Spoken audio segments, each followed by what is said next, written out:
You sure you don't want to wait for somebody in chat to tell you that they can't hear you this time? To Outlayer. Alright, so much for my intro being... We love you. We do. Greetings and welcome to... Welcome to the library. Things are already off to a rollicking good start, so no intro today.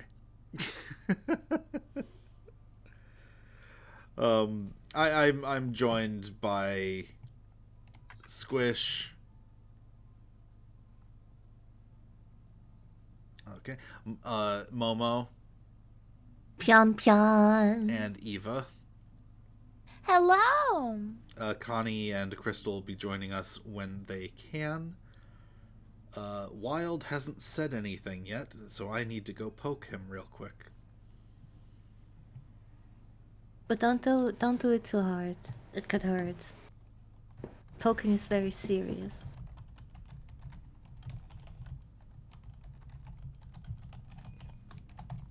Also, Miki said that he would want to, cameo here today. But it doesn't look like he's available. Well. It's okay. We got a crew here. We do. Yeah. We are playing Outlawyer again today. Because last week I was muted for almost the entire stream. And this game deserves a do-over. Even though the Kickstarter has ended and this doesn't really work as an ad for that. You can still pledge after. You miss out on some of the nice little deals that were going. Can you really? You can be a late backer still, yeah. Alright, well then, yeah, go do that. We want to be able to date Azrael. Oh, you should put the link in the chat and pin it. Oh, you're right. Yeah. Yeah, so Kickstarter.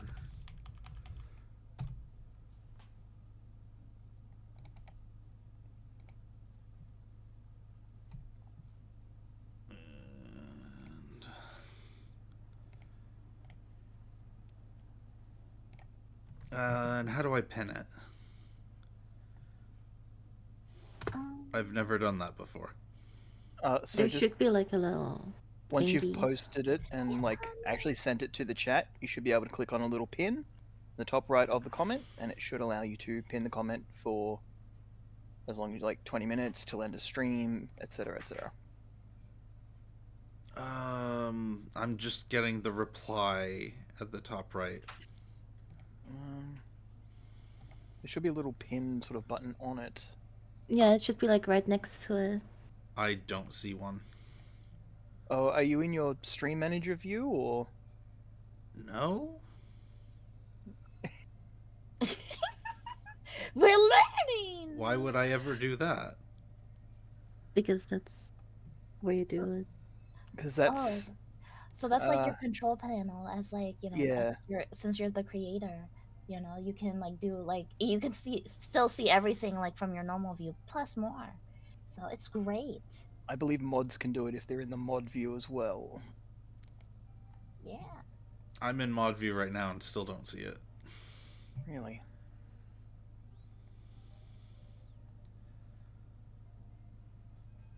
Yeah, I've always just done it through my my stream manager dashboard section, so I'm not sure how to do it. Yeah, creator. In the actual stream. Yeah, go to creator dashboard, stream manager, and then bam. Creator dashboard, stream manager. And then you're gonna see that little chat, which it's like. Yeah, no, it's still just the reply. Really? Yeah. That's... That's really weird. I wonder if there is a setting.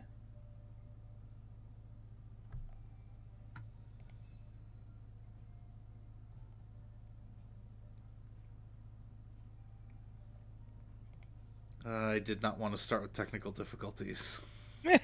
Look, if we get Oh. the scuff out of the way, we know it's a real stream. It had scuff. We get it.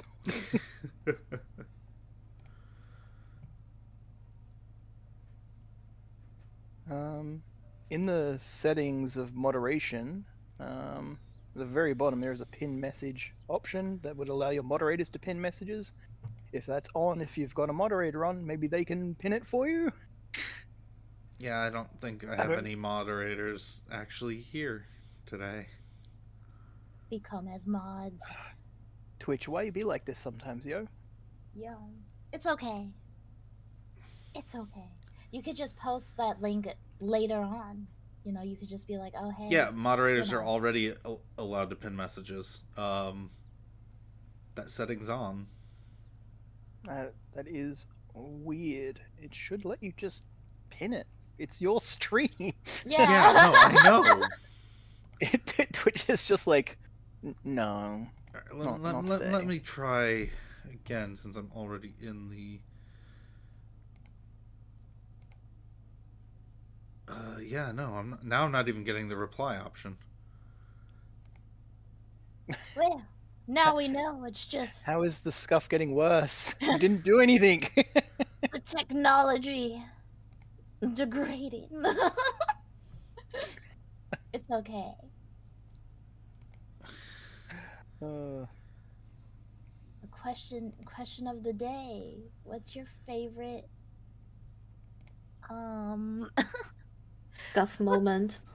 yeah, what's your favorite scuff moment? What? No. Literally 1 week ago when I hear, are you kidding me?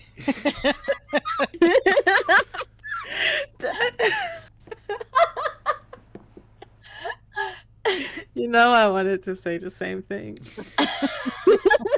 Yeah, last week when it turns That out I was was- muted for 2.5 Best. hours is definitely the best one. That was the highlight of my... I don't know. 2020 Momo! stab wounds. Hi, Connie. Connie! Hi, for a second I thought I was muted. I don't need this You right noticed now. me.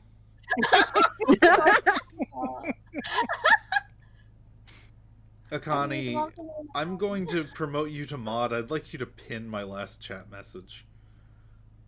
Because it won't let me do it. Crazy. Alright, how do I... It's been a long time. I've forgotten how to promote someone to mod.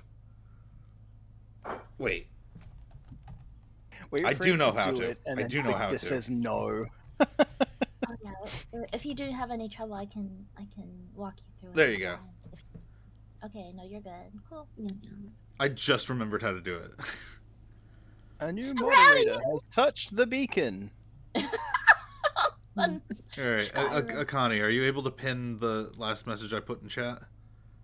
Thank you. Okay, because it won't let me so do Connie it. can do it, but you can't. You have given others a power that even you do not possess. Beautiful. Alright, now that the scuff of the stream... Akani got the power over. now. Let's actually get this started. Time to take over.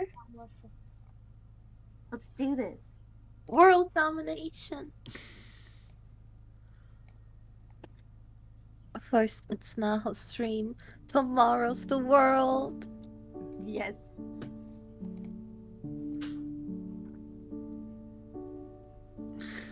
Wait, where's Wild? He's not here again? Yeah, it looks like it.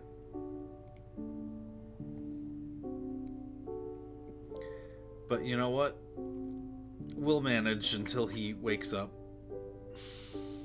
He's just doing a recreation. Just recreating, except It's just Wow. literally a recreation. The authentic experience. Right.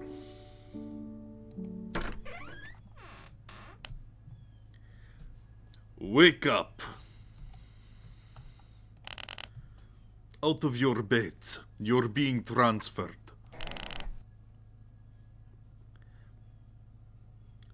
What is the matter? My family is trying to sleep.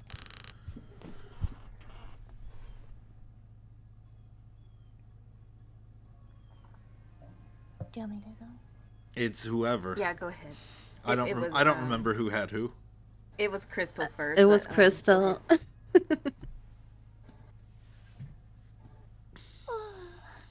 so tired. Can we do this tomorrow?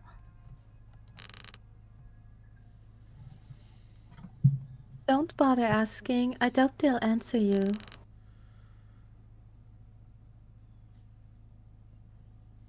Mama, what time is it? I want to go back to sleep.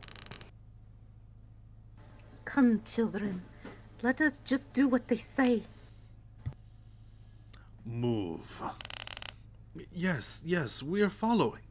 You do not need to force us. God, please protect us from whatever may come in the name of Father and the Son. Papa, what's happening? Are we going home? Shh. Let us just follow what they are saying. Do not worry, we are just being transferred to another place. Okay, Papa. I'm still tired. I'm sure it will all be over soon. Why have you put us into this room? What's going on? Hush, Olga. Do not bother them. All of you, stand over there. What? What's going on?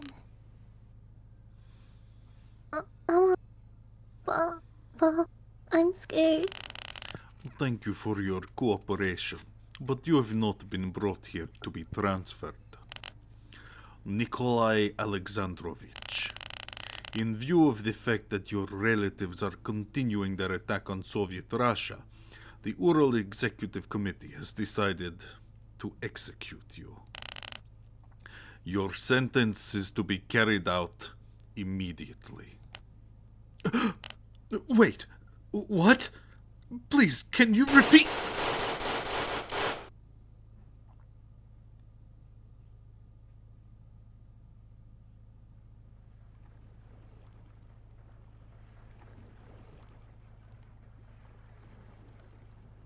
Huh? Where am I? Huh? I'm on a boat. I can see the sky is overcast. The light shining through tells me it must be morning. No, Huh? Wild here. Alright, Wild, you take over, please.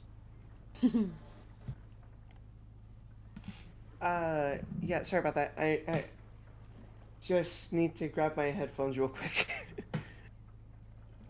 I don't know where they are, but I can hear you, so that means they're nearby. Okay.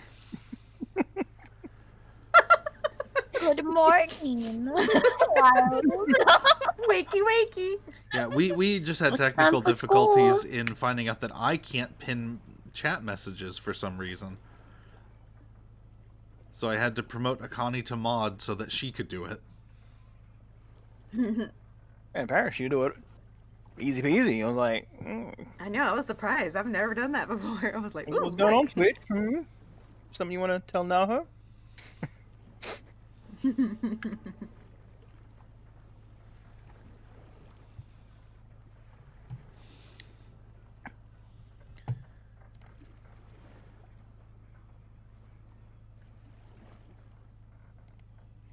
Alright, Wild.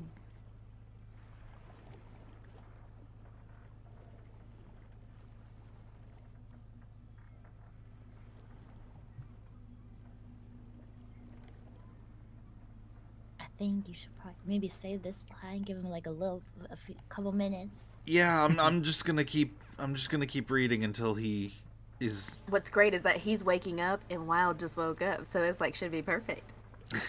Yeah. Continuity. Beautiful. my eyes. Why can't I grab a hold of anything? It is as if I've woken up from a very long dream.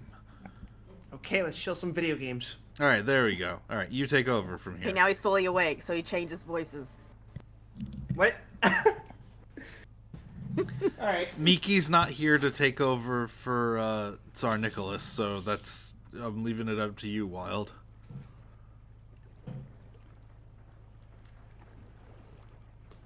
Hell yeah, let's give the proletariat another reason to kill me. Right. It seems I'm at sea somewhere, though I don't recall how I ended up here. I was inland earlier, I'm sure of that. Wait. Earlier? What happened earlier? I remember some soldiers. My family was there, and there were loud bangs. Were those gunshots?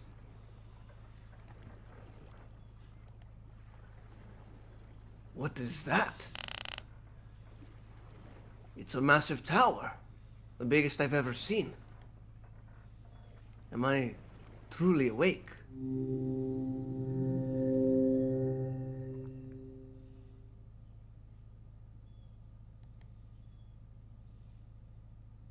Outlawyer.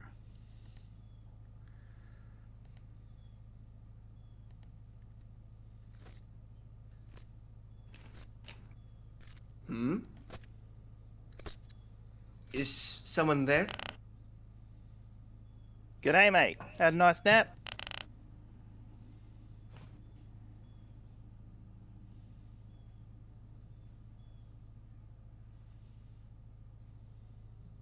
Ah! Who are you? What is going on here? Easy now. No need to panic. We're all friends here. Name's Edward Kelly. Chthonic attorney, but you can call me Ned. What is that thing on his head? Does everyone look like this here? And what was that about being an attorney? He speaks English at least, but that accent. Where are we? It seems for now I have no choice but to talk to him and understand what's going on. Greetings, Mr. Edward, or Ned as you prefer to be called. I am Nikolai Alexandrovich Romanov, though you may call me Nicholas. Pleasure to make your acquaintance.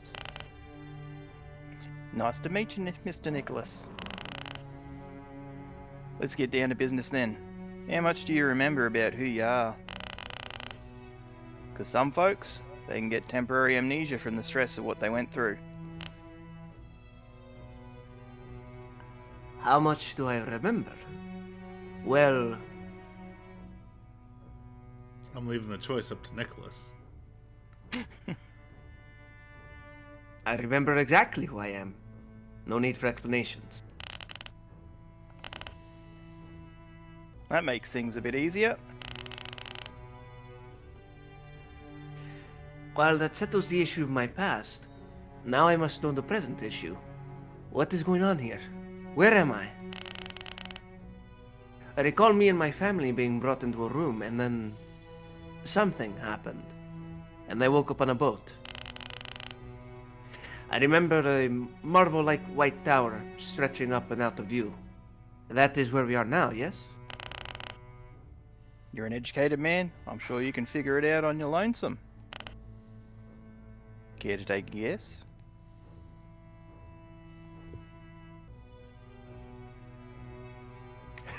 Catch my Germans. Did I die? I was cold at first, but then there was this unbearable heat on my body, and then there was loud screaming everywhere. More and more is coming back to me. Me and my family were attacked, and I woke up on a boat in the water. This means Oh. Oh no. That's right. It was no nightmare. You and your family were killed. This right here, you've been ushered down the sticks and into the afterlife. No. No, that can't be right. I'm clearly alive as you are. You sure catch on quickly, mister.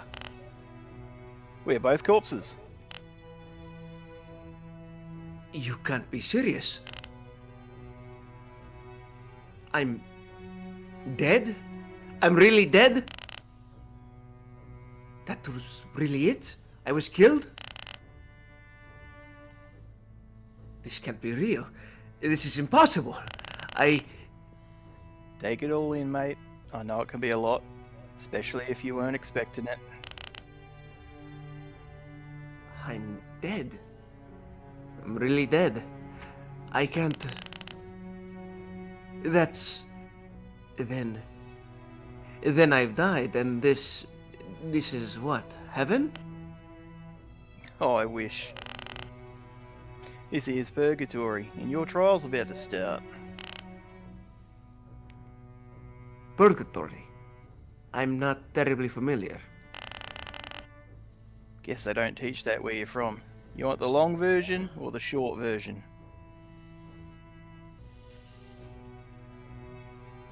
Long version. The first time we did this because that's a really, really funny option. But alright. It was tempting, but... You're not going to heaven, but where you end up is undecided. You'll either end up in hell or in the middle ground of purgatory based on how good you were in life. So to figure that out, we're going to have a trial with you as the defendant and your entire life as the crime. Win the trial, and then you'll get a second chance. Otherwise, well, you can guess where you go. A trial. Who will be attending this trial? Will my family be there to see it? Well, aside from me and the judge, there'll be a lot of funny folks, a right unusual sort. But they're nothing to worry about if you behave. You'll get used to them. Oh, don't worry. I have experience with eccentric people. You see, I know this peculiar monk that is a close family friend, and... Wait. My family? My children? My wife? Where are they? Your wife and kids won't be there. They had their own journey ahead of them. I didn't see your family on the water, so they almost certainly went to heaven. Seems you managed to raise your kids right. Oh? Are you sure? They really are in paradise. Have some faith in your family. I'm sure they're already enjoying their time there. Hell, maybe your wife will find a new man to replace you up there. Please, we would never abandon each other like that. But it is such a relief to hear that they are truly in a better place. How can I see them again? Where do I go?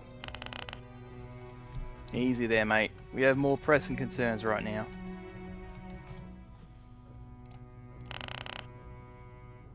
Couldn't take you to see them even if I wanted to anyway. Oh, I had hoped to see them again.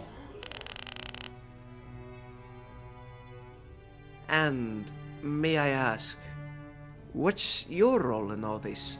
Are you my guardian angel? Is that why you wear armor? I'm the farthest thing from an angel. I'm a lawyer. Think of me as your legal counsel, like any counsel on Earth, except I haven't been bribed. I'm here to act in your defense and show everyone what a stand-up fella you are. It is good to know that I won't be alone in facing this trial. Do not be concerned. I have been a just ruler. Your job shall be trivial, as my noble leadership of Russia has been ordained by God himself. Although things did take an unfortunate turn at some point. Well, that may be underselling it a bit. Now, this would be the point where I ask you some questions as your legal counsel. Unfortunately, I'm running late today, so there's no time. No time? Are you sure? I feel that would be very important. Nikolai... I feel like the second being in the middle of the name is weird. So I'm just going to read that the way I would say it regularly. Nikolai Alexandrovich Romanov II. I'm sure. Yes, that is me. Who is calling? The courtroom is ready. Proceed to your judgment. Right. So, you ready to go to trial with me on your side, or you just give up and go to hell?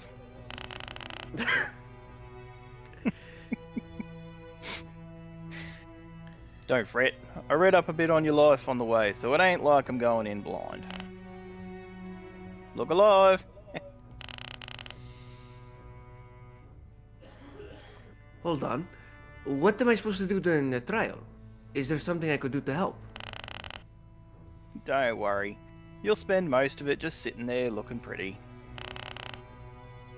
Let me do the talking, you just observe and learn how good you were. In that case, I shall pray for you and for our success. May the Lord have mercy on us. Mercy? Sorry, mate, but for those on trial, the time for mercy is past. Now it's time for judgment.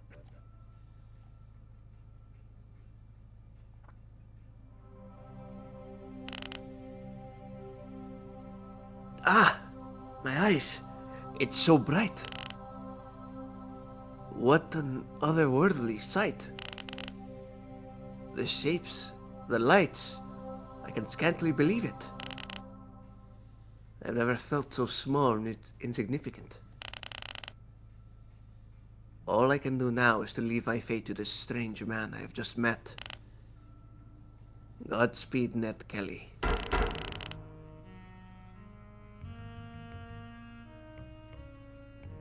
Oh shit, this is also me, isn't it? Yep. Again, luckily Nicholas won't have too many lines once the trial actually starts.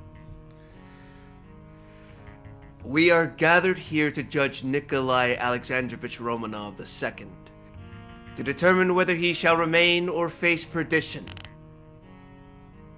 Are the defense and prosecution ready? Ready? Ready. Excellent.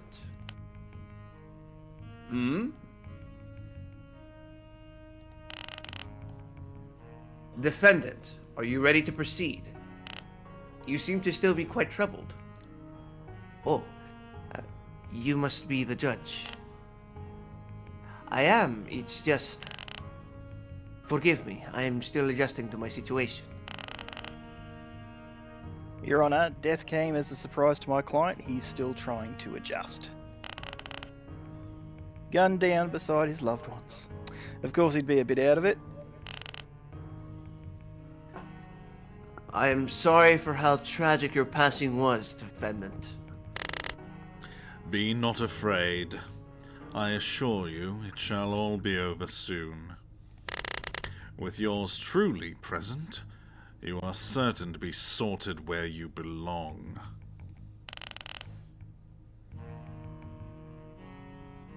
Thank you for the reassurance, everyone. My heart feels lighter already.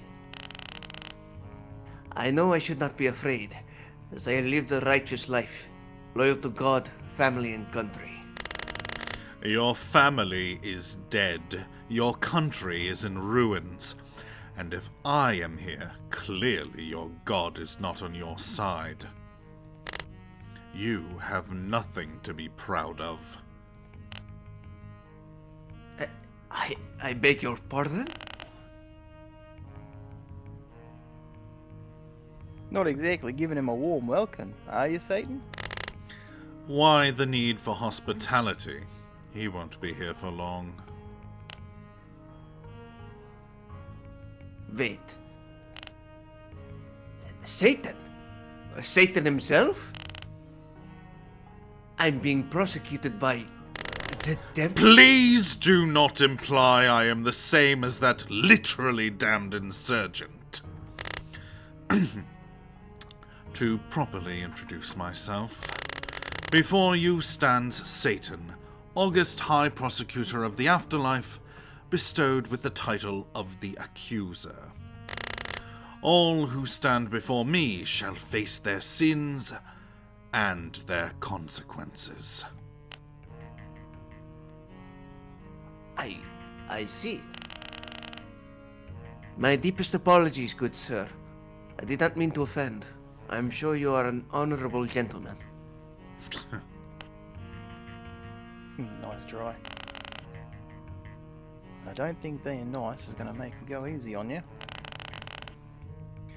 Say, why are you walking into this trial yourself instead of one of your lackeys? Got nothing better to do?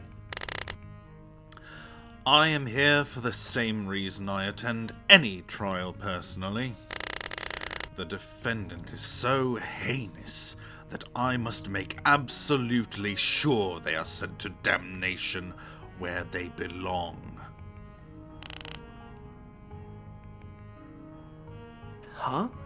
But I have been a good man. Why come for... Don't start groveling. It will just waste the court's time. You will see soon enough the kind of life you lived.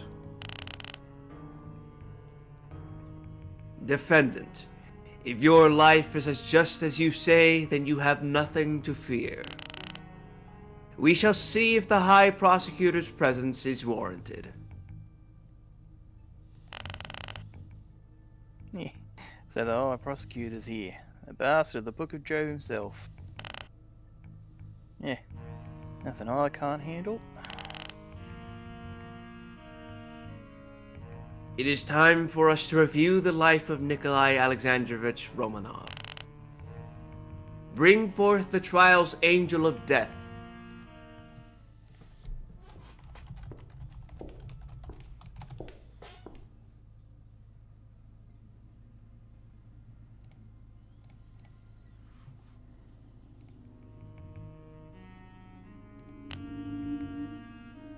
Oh, it's... So, the Archangel herself has graced us with her presence. It's an honor to have you here.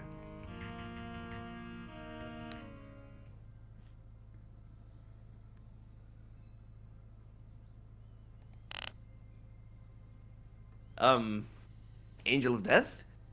Is she alright? Don't worry, Your Honor. She does that sometimes.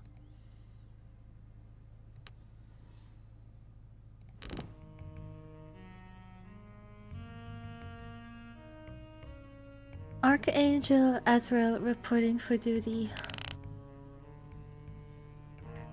Are you alright? You were unresponsive for a moment. Sorry for worrying you, Your Honor. It's just... between the war, the pandemic, and the revolutions, I've been really busy with paperwork. My entire department has, so I've been having trouble finding time to rest in peace. It's nothing to be concerned about. I can still do my job. It's just now I'm always tired and I sometimes can't keep my eyes open. Ah, so you've been merely lacking... Ah, so you've merely been suffering a lack of sleep. I understand. Yes. Sleep. Such dedication to duty. How admirable. I hope we do not cause you any further hardship. Though I am surprised one of your position can personally attend trials. Wouldn't the Archangel of Death be very busy? Shouldn't you send an angel under you? Been preoccupied. Yes, just like the rest of the Department of Death. But I've graded some trials as being in need of my personal attention. Like this one, it's important I'm here personally. This must be a very important trial. So, even the Archangel of Death sees how important it is that the defendant is put in his place. Good. Important to note that Azrael's the only character whose eyes blink. And I'm pretty sure the only one who has pupil movement too. Apparently, like, everyone else is going to get that at some point. It's just she's the one who For has what it it's now. worth, Satan doesn't have pupils, and Ned, we can't even see his face, so... Yeah, but I Nicholas. promise and you Saint I have been Peter and aggressively Rasputin. blinking. Minor details, minor details. Thank you for your presence today, most venerable Archangel Azrael. With the highest prosecutor and the highest angel of death, our cooperation will ensure that justice shall be done. It is truly an honor and a pleasure to be working with you.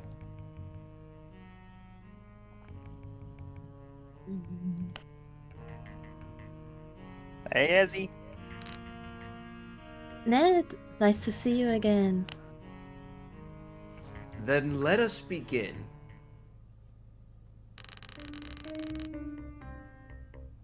Born 18th of May, Gregorian year 1868. As the eldest of 6 siblings, Nikolai Alexandrovich Romanov is the latest and current last Tsar of Russia. He married German princess Alix of Hesse, who changed her name to Alexandra Feodorovna, and had 4 daughters and 1 son. Coronated as Tsar at age 26, he expressed some doubts about wanting the position. The Tsar conceded to some reforms of his government, but in practice the Tsar still retained autocratic control of the empire. In 1914, Europe fell into a great war, and Russia, under the Tsar, took part on the side known as the Entente. Under his command, Russia suffered numerous military defeats until revolutionaries forced his abdication and placed him under house arrest. He was shot dead late last night along with his wife and children while they were in exile under the Bolsheviks, and his remains burned.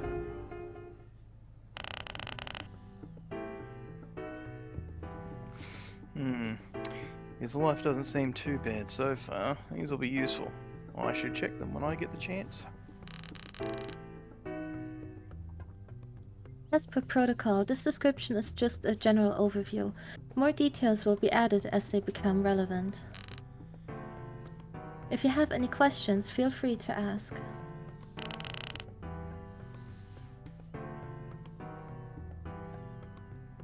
A blue blood. It has not been long since another passed through here with that Sultan. I believe monarchs are in season right now, considering the political climate. With luck, they may soon go extinct. You got a grudge against monarchs? Or just everyone? Mr. Kelly, I am no misanthrope.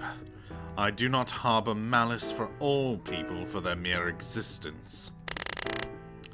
But I do hold a grudge against men like him, the Golden Calves. Tell me then, my well-armored opponent, do these idolatrous worms not deserve to be brought low, to wither and burn for their insolence? What do I think, huh?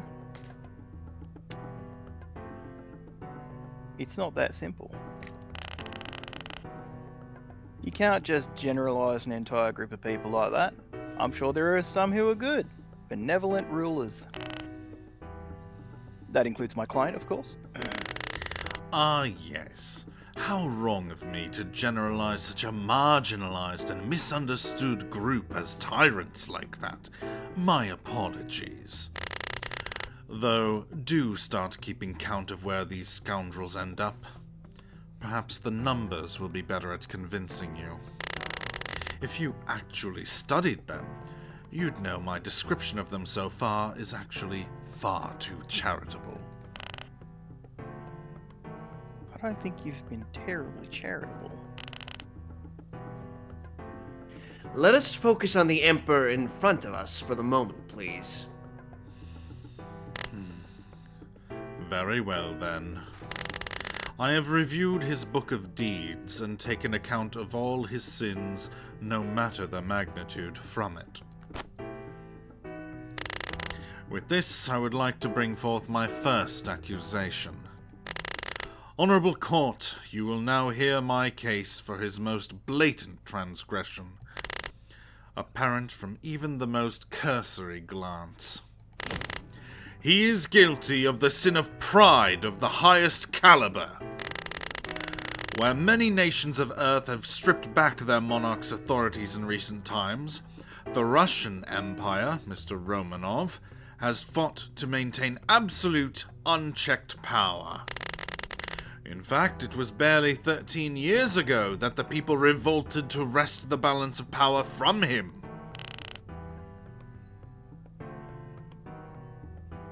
A revolution? So there was another besides the one right now? Yes, there was another revolution in Russia before the current one, 13 years ago. Astounding.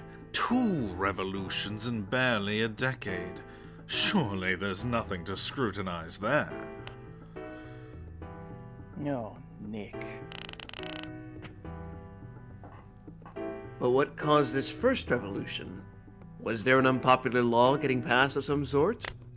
If only. No, the cause is an incident known as Bloody Sunday, one of the many tragedies linked to him. I have the file on the incident from the Department of Death on hand, if needed. The workers of the Russian Empire were some of the most poorly treated and underpaid in Europe. So, an Orthodox priest with a crowd of hundreds of thousands organized a march on the Winter Palace to petition the Tsar for reforms and better working conditions.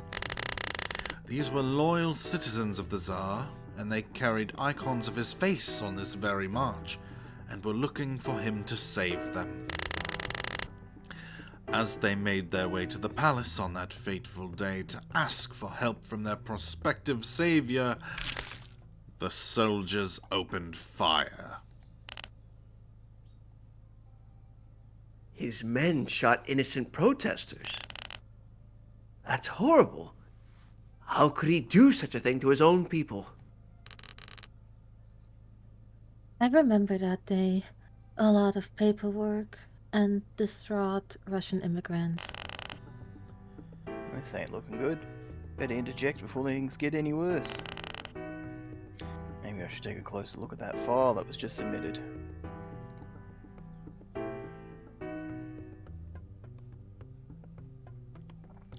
On the 22nd of January 1905, more than 100,000 peaceful protesters marched on the Winter Palace to present the Tsar with a list of grievances about working conditions.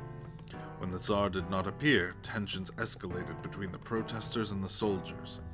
In what was likely a moment of panic, some soldiers opened fire, killing hundreds of civilians. No.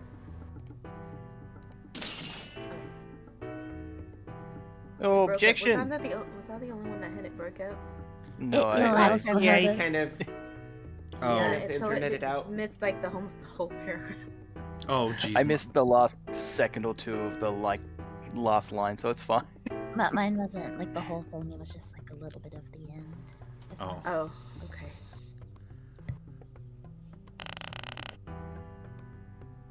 Let's not jump to conclusions just yet. We can't fault the Tsar for what happened.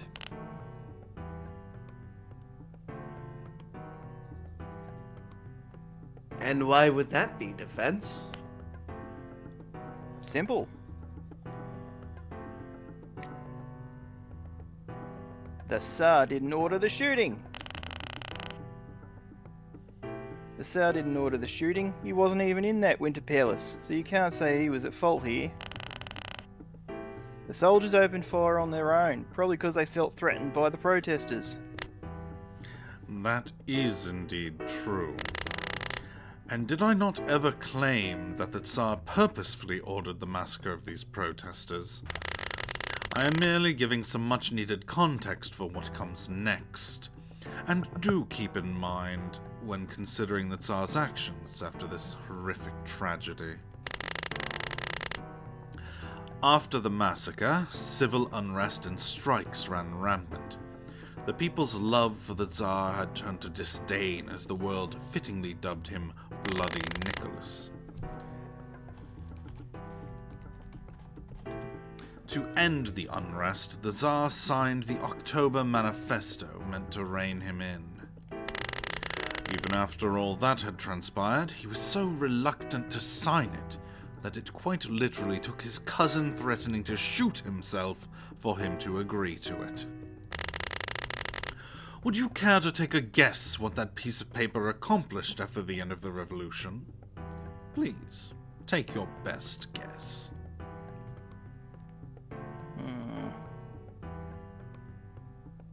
It turned every month in the year into October?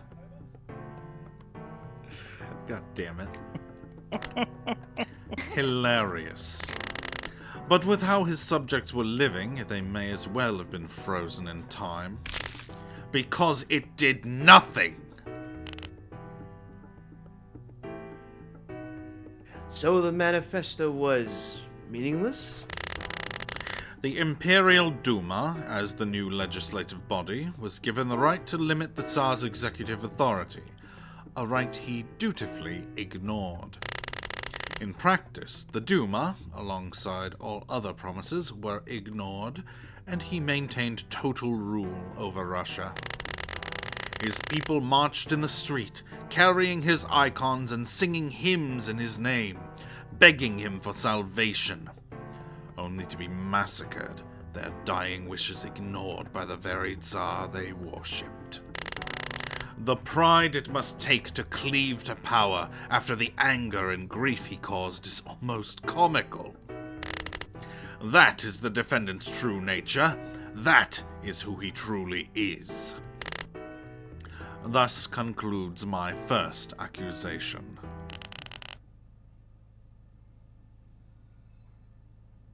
Such dedication to absolutism. What a surprise coming from such a meek individual. Not exactly a checks and balances kind of guy, is he? Would a man that experienced not one, but 2 popular revolutions really be using his power wisely?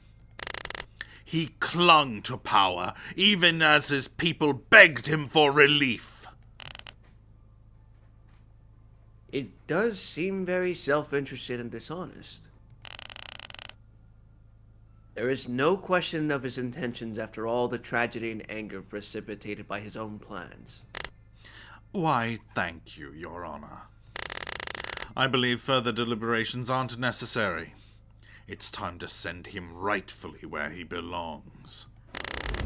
Get in! Reap what you have sown! Face the consequences of your sins! Ah! Order! Prosecution, may I remind you that proceedings are not complete. Please do not try to provide sentencing prematurely. Seems it slipped your mind that once the prosecution's through saying their piece, it falls on the defence to set 'em right.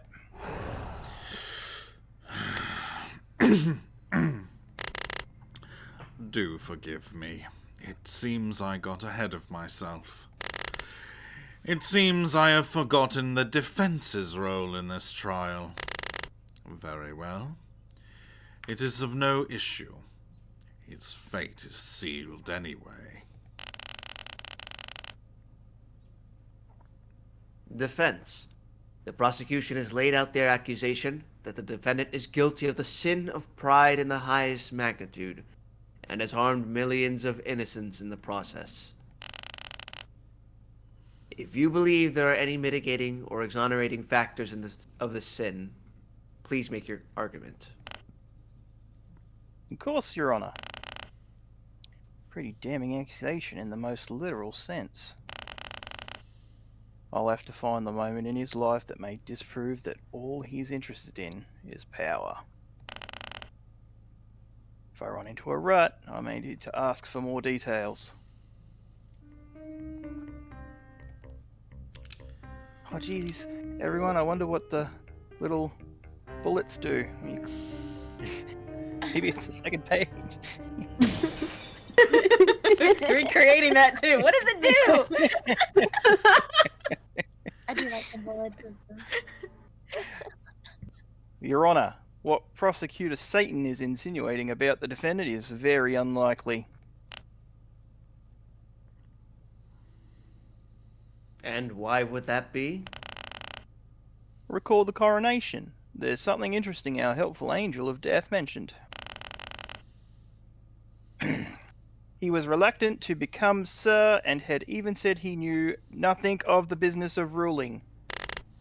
So he was an unqualified coward. What of it? Well, it ain't hard to figure out. If he was so reluctant to become Emperor, could you really say he was in it for the power? It's right. He couldn't have been in it for the power. He was afraid of it. Oh. He's right. That wouldn't make sense. No, that's impossible. That's what I was wondering. This is absurd. If he was so afraid of having power, he wouldn't commit every sin in the book to keep it. He is merely acting the part of a nervous fool. Would a man who cares so little for the massacre of protesters truly be as you say? It was no act. There would be no advantage to purposely making yourself seem like a coward. Appearing weak would only make him look unreliable. Only reason he would confess is if he really was scared. You underestimate the skill these vermin have at selling their falsehoods. Deception is their specialty, ingrained in their very being. Like a scorpion's nature to sting even if it drowns them. Even if what you say is true, then it merely means the position changed him, whether or not he himself realized it. After all, are you so quick to forget just how far he went to cling on to power? He ignored the October Manifesto, despite it being the perfect opportunity to relinquish a fraction of the power he feared so much. For humans, power corrupts, and absolute power corrupts absolutely. Tell me then, if his motive wasn't a lust for power, then what was it? Surely he would need a compelling reason to do all of that despite his fear. Are you insinuating he enjoyed the constant creeping anxiety? True. Does the defense have an answer? Of course, Your Honour. It is possible power corrupted him, but I believe there is a simpler explanation. The thing that kept him going was, of course, he honestly believed it was his duty. Picture this. You're born into the royal family, and since birth, you've been groomed to be the next emperor.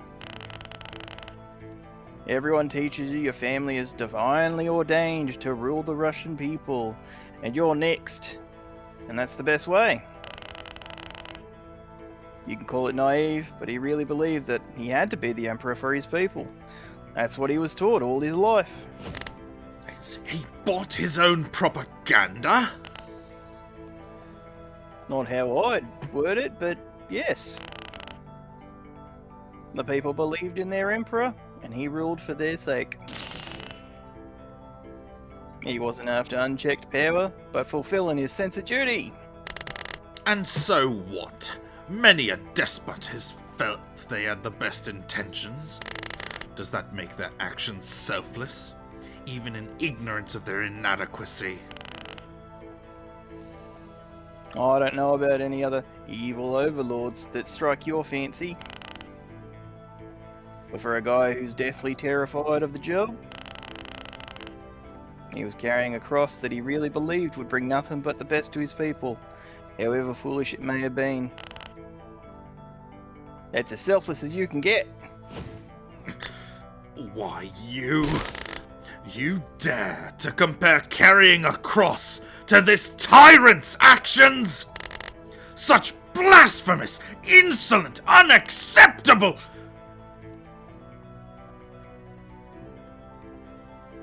I must agree with the defense here. Based on the facts as they stand, it seems the defendant was acting under the belief that his rule was divinely mandated.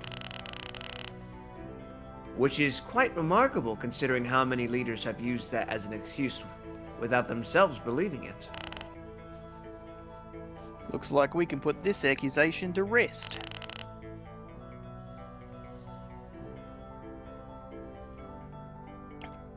On the accusation that he is guilty of the sin of pride from megalomania,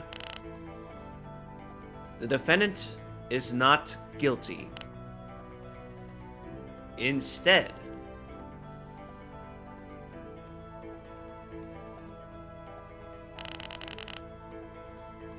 the defendant is a man who faced his fears to become the leader that his people needed. Or that he thought his people needed at least. Hey, it's the thought that counts. However, even though he doesn't have the aforementioned great sin of pride, it's clear his reign is still marked by a variety of sins. His undermining of democracy, going back on the mandates of the October Manifesto, his questionable track record with protesters. His noble but naive motive speaks to the chance he could be reformed here in Purgatory, but he has still hurt so many with his actions. As it stands, they are not enough to earn him damnation, however. Yeah, still a pretty spotty record.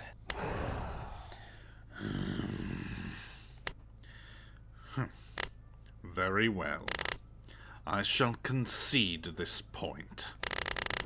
It seems he was no malicious mastermind, but merely a fool in over his head.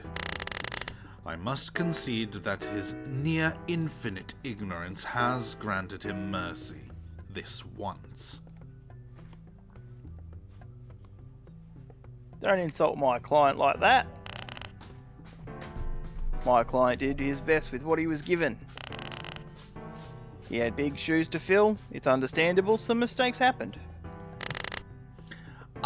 Yes, just the occasional massacre. Such little mistakes. But I digress. Regardless, I had thought that this trial would be over before Christmas, but alas, just like the war, we must continue this charade because of insignificant, granular details.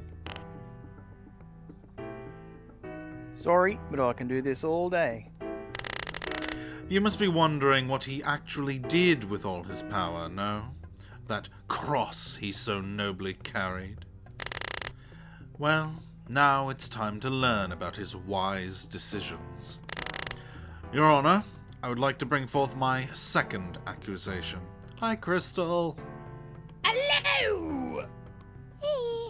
Hey. Hi. Hi. We missed you. Hello. Yeah. Problems mostly solved. Yay. Proceed. Yeah, what's he up to? As you may recall, previously I spoke of his want of power, but now I tell you what he actually did with it. Mass, unjustifiable murder. The defendant is a warmonger who has waged meaningless wars with hundreds of thousands of deaths on his hands. His rule was marked by 2 devastating conflicts. Both so devastating, they individually ruptured the very fabric of Russian society. I submit files of both of these conflicts to the court.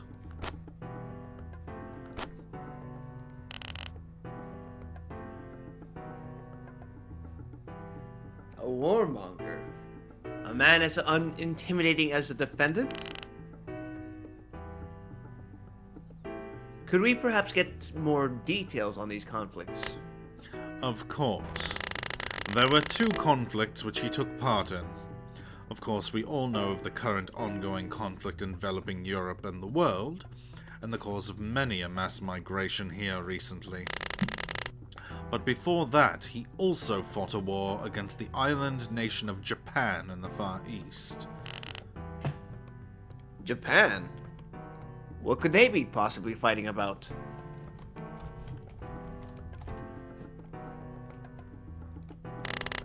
As usual with warmongers, nothing worth fighting for. Now, before you get mad at my client for bullying Japan, just remember... Bullying Japan! Oh, how adorable. The Russian bear was the one getting bullied. Wait, what? Russia lost? Thought they were some big powerful empire. So did everyone at the time. Okay, Miki's here, and I need to... Hello. Let's see here. Oh, I don't have a... Oh, It's- you don't have. Yeah, it's been a long time. Let me get my Fugi. Boogie. Where is my? Boogie. Boogie. I don't reactive. There it is. Yeah, I'm getting it all set. God, it really Hi, has hello. been It's so good long. to see you. It's been so long. I know. Library's so full. I know. It's just so many people here. It's crazy. Yes. It's good to So see all of happy. you. Hello. Happiness. Hello, hello, welcome. Hi, hi. Welcome Hi. We missed your I voice. had time today. I was like, wait, I missed it, but my mom came over, and then I was like, wait, no, I can still make it. You did. Thank you. Hurrah. Hurrah, hurrah.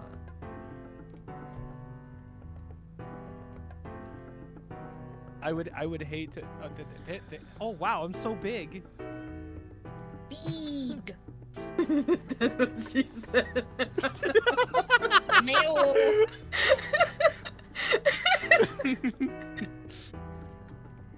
There we go. I'm facing the wrong direction. That's cute. I know. That's perfect. I mean, if you want, I can just put Hey, you all hey, the No, way no, over no, here. it's good. I like Look, it. I like look, it look. that way. I'm just facing the wrong direction. It's just like. Now Yeah, look, is swap this him with really mine, and then entertaining? it looks like he's looking up to Crystal. Like swap him with mine. Hurrah. Oh no, look, that's cute too. All the No, way put in it the back.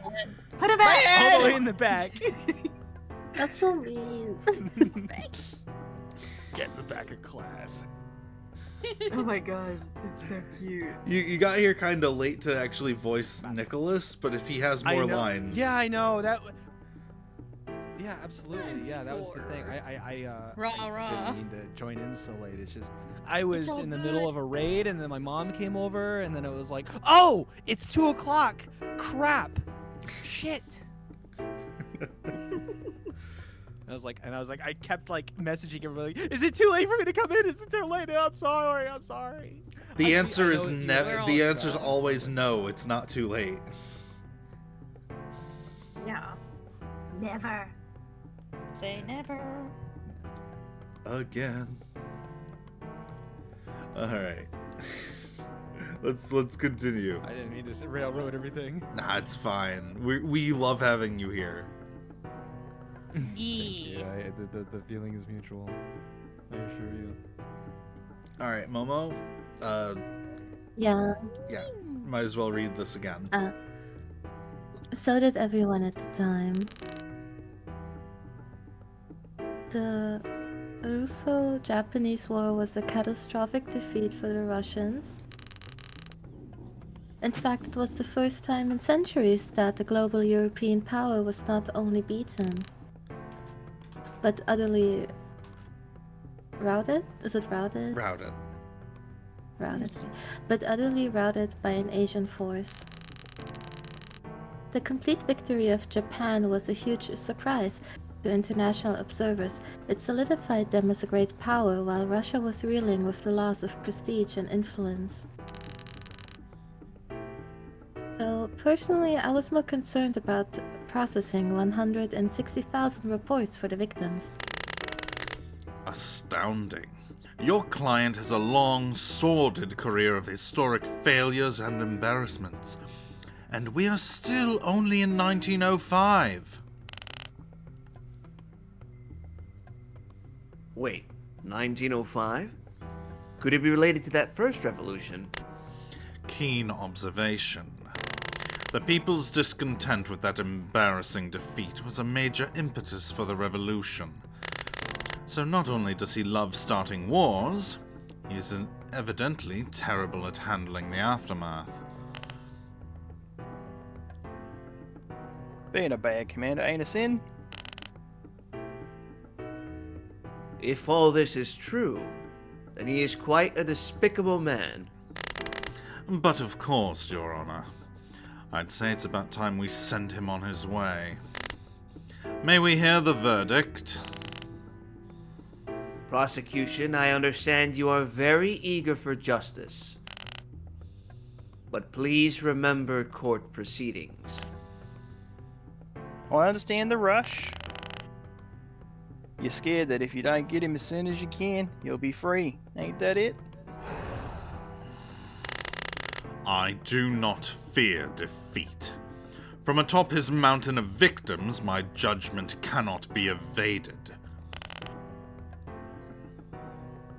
Then I'm sure you have nothing to worry about from me.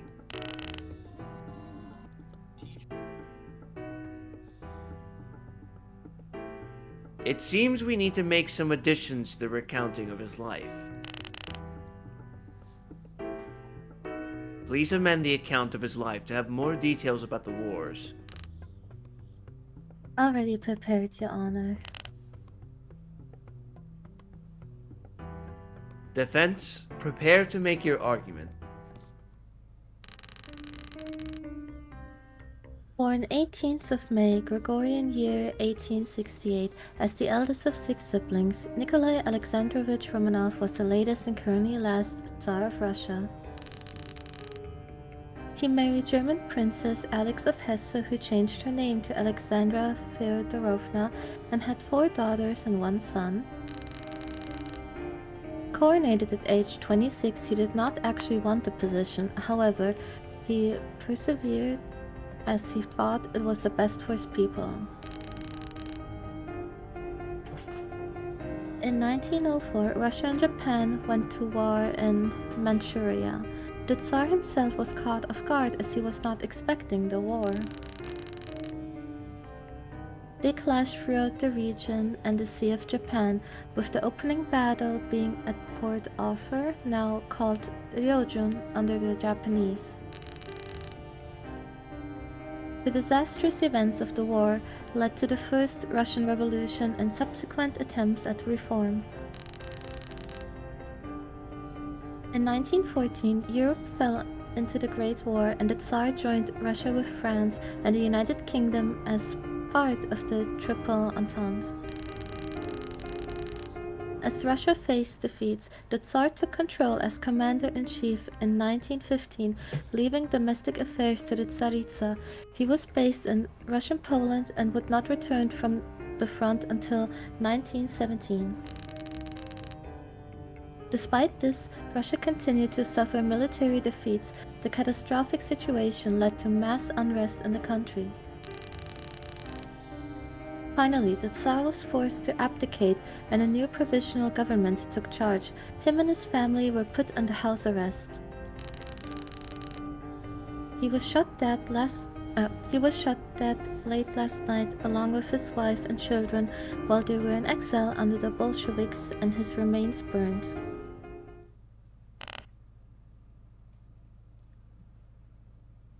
Does this guy ever want anything? Alongside this, I also have some important files to submit.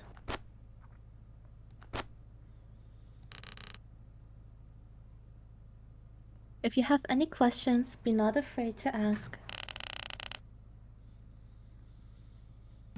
Or the leader of a massive army, he does not have a good track record when it comes to military achievements. I said it last time, but be not afraid to ask is such a good line. I wanted to mention that, but Very I was good. like, I didn't want to interrupt.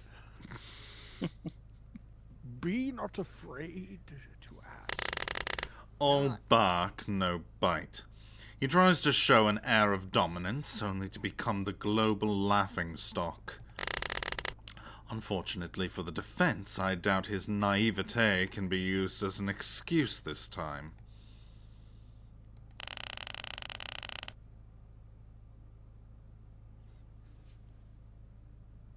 Defense. The prosecution has laid out their second accusation, that the defendant is guilty of the sin of wrath, being a warmonger who dragged his empire into 2 devastating wars. If you believe there are any mitigating or exonerating factors for this sin, please make your argument. Yes, Your Honor. Looks like I'll have to somehow show that despite being involved in 2 wars, he's not a bloodthirsty conqueror. At this point, maybe the best bet is to get more info and find an angle to work with. I should tackle one of them before moving on to the other.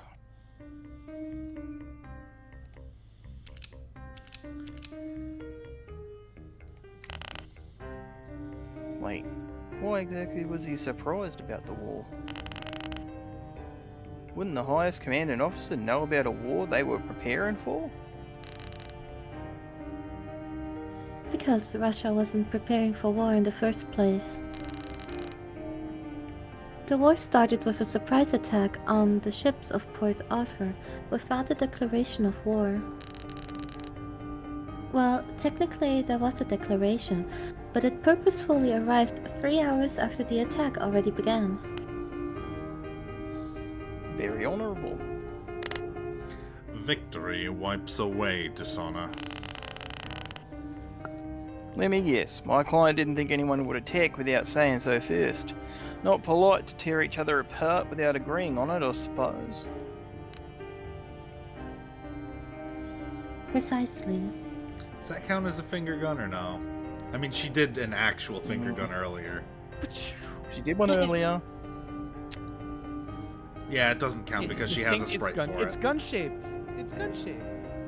Oh, that's pointing a pen. The pen is mightier than the sword and the gun, allegedly. Pen gun. It's a ballistic pen. She is the angel of death. Archangel of death, even. So it. What was that? The Tsar was really... I just said totally. Alright, continue. Sorry. The Tsar was really surprised by the attack. Almost... How do you pronounce that again? Incredulous. Incredulous. The Tsar was really surprised by the attack, almost incredulous, especially since his ministers assured him nothing would happen. To be fair though, in this day and age, 2 formal states going to war without a declaration is rather unusual. Well, that's just rude of the Japanese then, ain't it? Could you amend the testimony to include this info? This feels very important. Sure.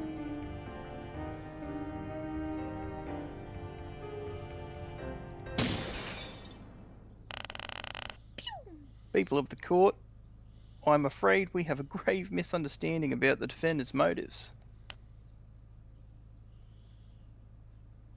Oh?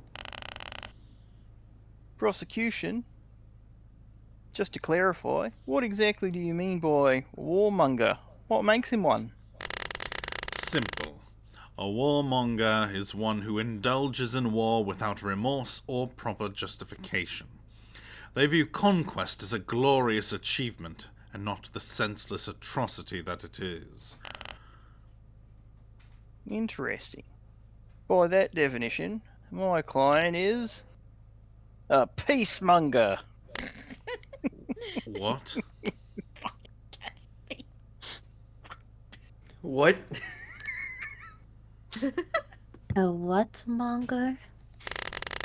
Never mind that. How can you earnestly claim that this monster desired peace when he carelessly slaughtered hundreds of thousands of men in a war that he Did not start.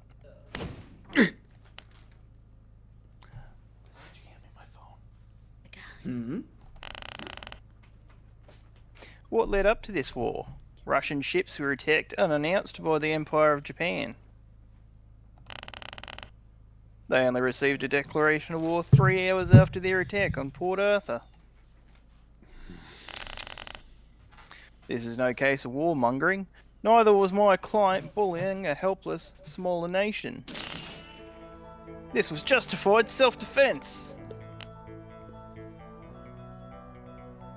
Oh, he's right. Like so many responsibilities in his life, that war was thrust upon him. He wasn't looking for a fight, it came to him. When his men were attacked, he sent troops from the other side of the world to beat back the aggressors. He was their hero. Your obsession with your client's supposed benevolence is amusing. But since you enjoy idolizing him so much, I'd like to hear your opinion on Japan's justification to declare war in the first place. The justification? It's spelled out in their declaration. It was Russia's expansion and garrisoning in Manchuria that threatened the Far East and prompted the battle at Port Arthur. No wonder they didn't wait for their declaration to be accepted. The Tsar's orders to fortify their presence in Manchuria were a tacit declaration in and of themselves. Well, look who's fallen for state-sponsored propaganda now. Are you seriously believing the words from another imperial power? One that attacked first, mind you. Politics is all show. What could his military have been doing in the region if not quietly annexing it, especially after stalling negotiations on leaving their sphere of influence? Just as we've seen in the Great War, this man is perfectly content underestimating conflicts he planned to take part in. His men being massacred doesn't prove he was innocent. He sent his soldiers to kill and to die in defense of a far-off imperial vanity project. How can you be sure he didn't want war to come upon him? Common sense. Take one look at the guy. Not possible. What? Just so happens that I have all I need.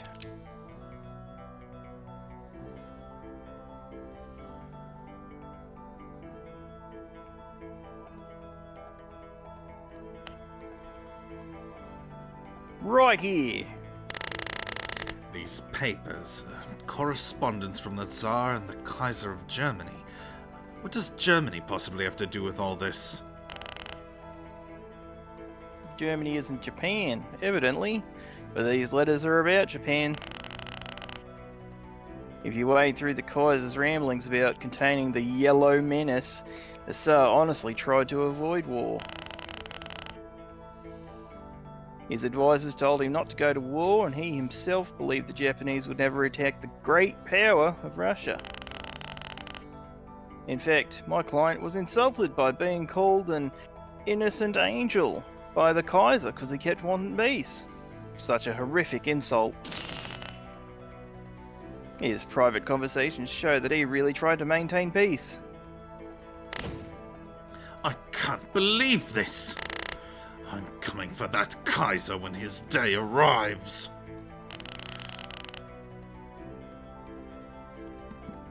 Oh my. Reading these letters, it seems that the German Emperor truly hates the Japanese. Have they settled the differences by now? Well, they are currently at war, so... no. I hope that one day Germany and Japan can settle their differences and become friends. Oh. No. Wait. Wait. Wait. No. Wait.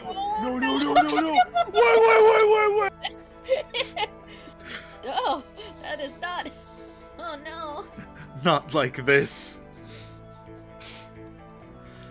It's okay, guys. We got Jinro out of it.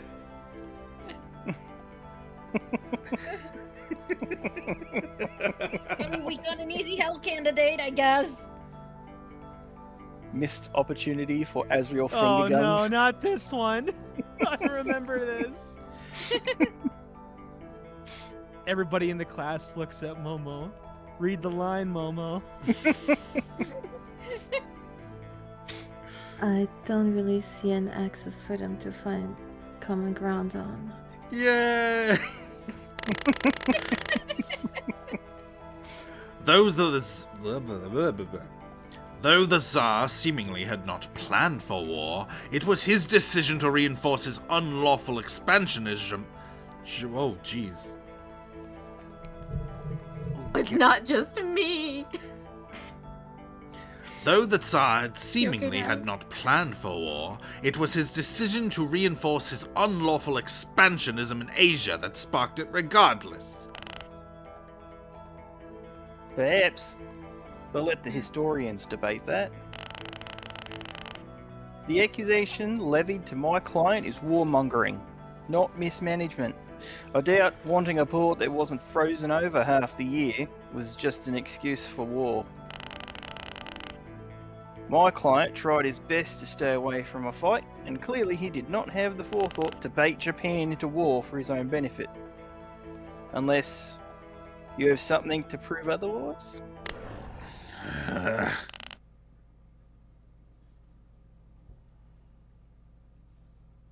The argument made by the defense is sound. I do not think his conduct in the Russo-Japanese War shows him as bloodthirsty. It doesn't matter. Well done. I must commend you on your efforts. Why, thank you. But I have a feeling you're not quite done, are you? No, I concede that you are right. Japan was the aggressor, and there's nothing more to say on the matter. You've proven his innocence in this small, forgotten war.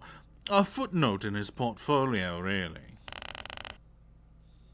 You sure cared a lot about those hundreds of thousands of casualties until right now. But I believe it's time for us to move on from this minor skirmish for Manchuria and see the main event.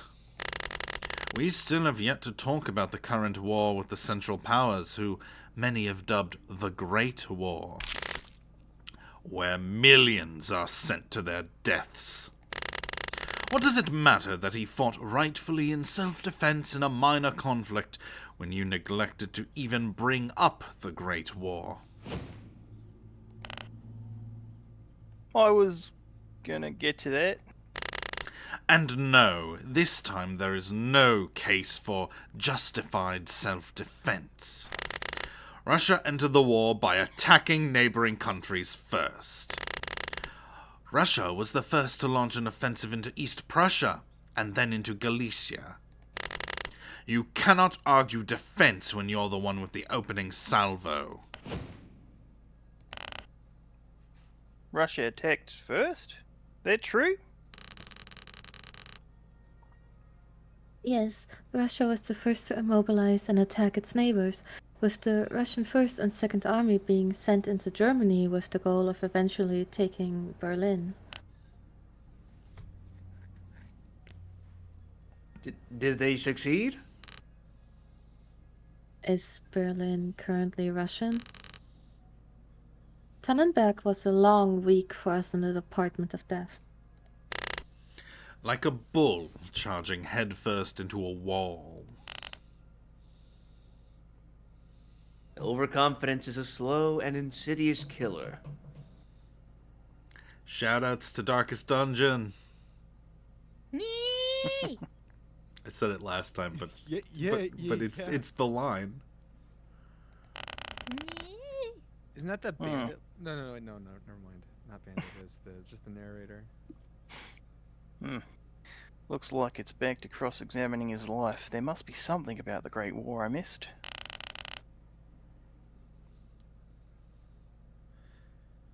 Very well.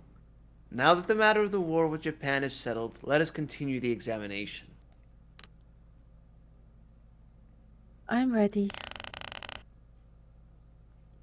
Looks like old Satan's getting nervous. Could be it finally dawned on him that Nikki might just go free. Still, I should watch out for whatever he has planned.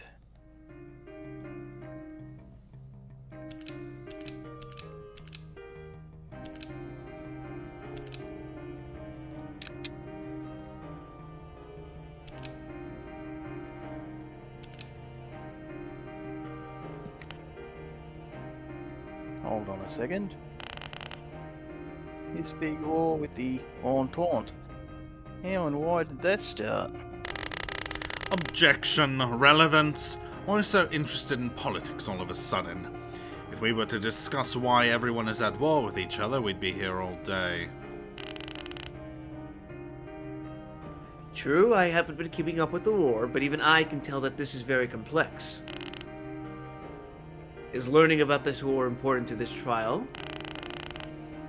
Didn't we just talk about the reason he went to war with Japan, and that it helped prove he's not a warmonger? At the end of the day, whether or not Russia went to war, or just sat back lollygagging, was up to the Tsar. It's especially important to learn about the reasons since Russia attacked first.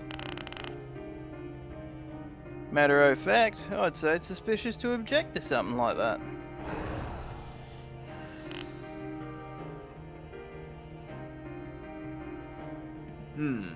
Your argument is valid. Overruled, the defense's question will be heard. Thank you, Your Honor. Azrael, could you tell us what caused the war and why Russia joined? On it. Russia is allied with the small Balkan country of Serbia, a Slavic nation bordering the Empire of Austria-Hungary. Austro-Hungarian Archduke Franz Ferdinand was assassinated by a Slavic nationalist group called Young Bosnia,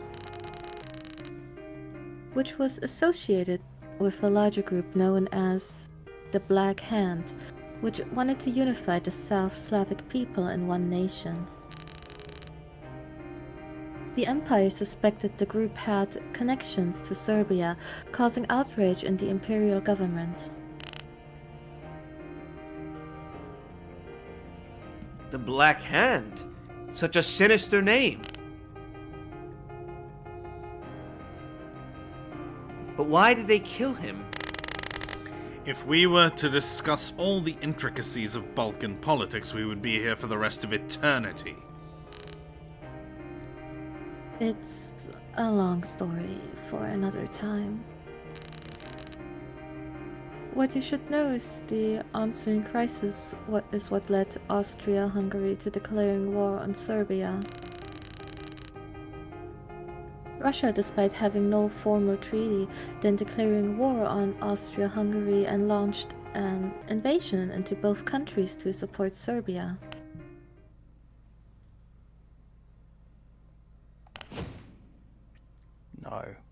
No. This can't be. How could he do this? Am I finally getting through? What's the matter, Defense? Is there a grave issue? No, Defense, what's wrong? I can sense you're pale. You mean to tell me that this whole time I've been defending a man who went to war with my home of Australia?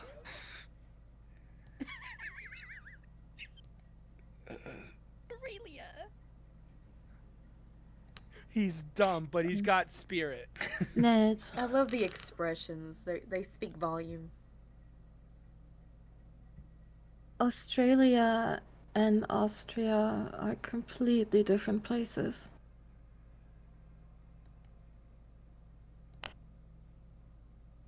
Huh?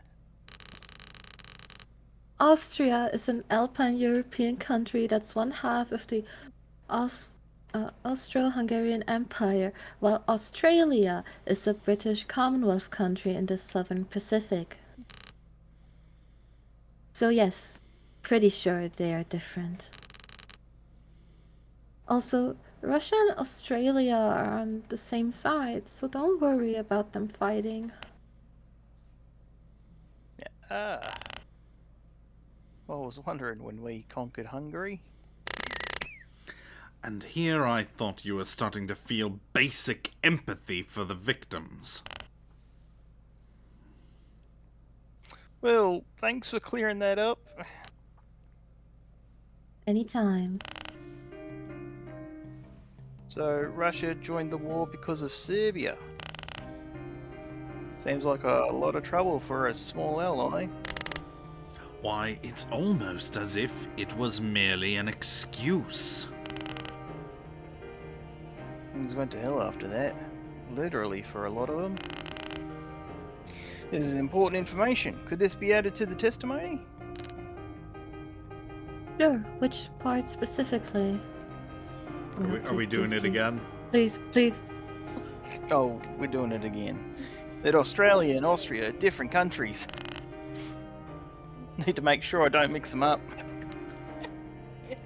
Are you sure? Of course, it would be an issue if I start mistaking them. Though now I'm curious, what's the connection between Australia and Austria? Are they our cousins or something? Funny thing about that, it's actually pure coincidence.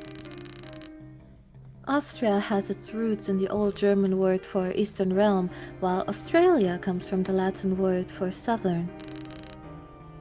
So despite being similar, one stands for East and the other stands for South. Though it's possible they both come from the same older words that changed meanings. Ah, Latin. It has been a while since I've spoken it. Takes me back. Regardless, I don't think you need to worry about getting them mixed up because Australia isn't connected to this trial at all. Yeah. Good point. Perhaps rather than damnation, I should send him to Australia instead as his punishment. Clearly, it's worse than hell. With all the spiders down there, absolutely. It is for the Irish. Yeah. Oh gosh. In that case, what I think should be added to the testimony is... I love that they let you pick it again if you really want to. Does it just repeat the dialogue? Yeah, it will. I'm pretty sure it does. Unfortunately. Imagine if it doesn't. That Russia fought to defend Serbia.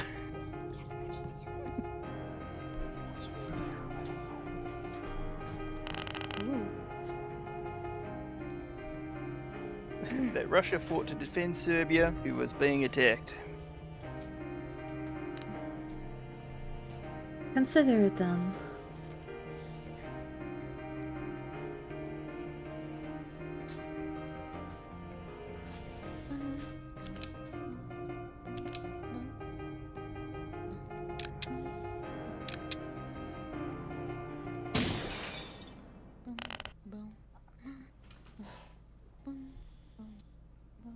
Well, looks like you were right. I'll have to hand it to you, Satan. You got me. My client clearly wasn't just defending himself. Good on you, mate. Wipe that smug look off the face we all know is under that helmet. You obviously have another farce to waste the court's time on. Hey now, patience a virtue, ain't it? This is asinine. What could be more cut-and-dried warmongering than marching into another man's home and shooting him dead? Is there ever a situation where it is justified outside of self-defense? And what if he was strangling your brother? Strangling your...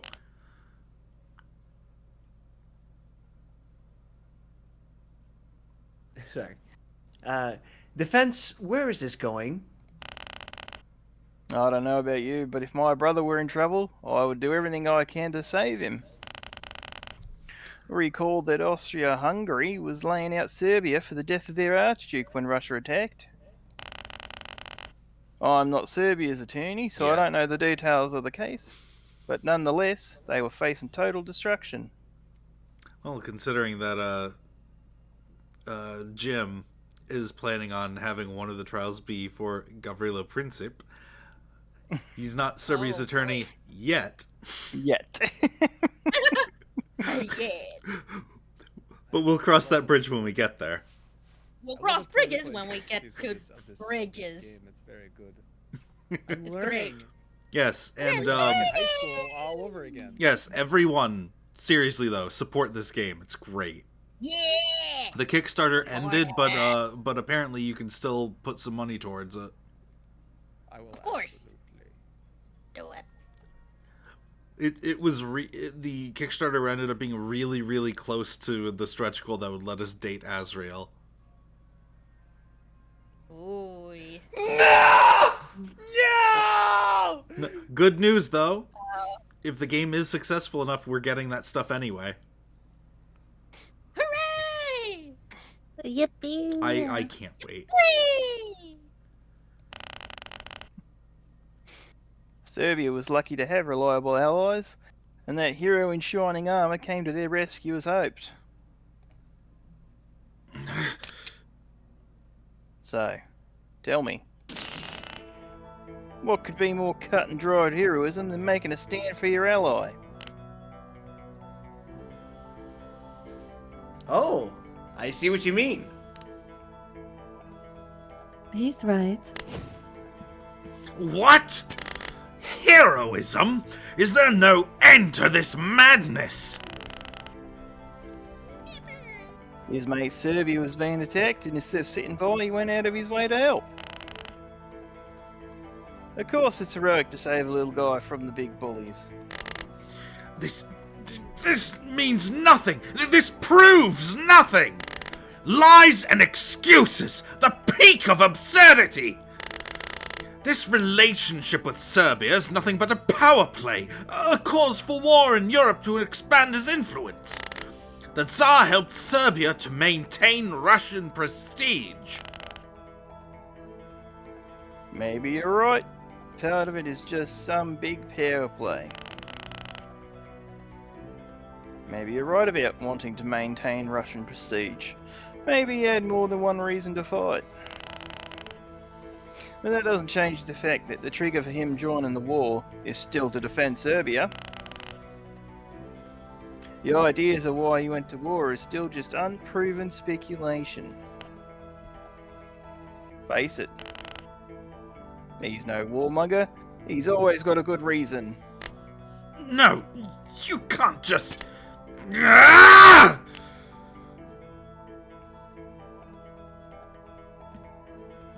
I've heard enough. According to the facts of the matter, we can safely assume the defendant did not seek war in the East or the West. As such, on the accusation that he is guilty of the sin of wrath for warmongering, the defendant is not guilty.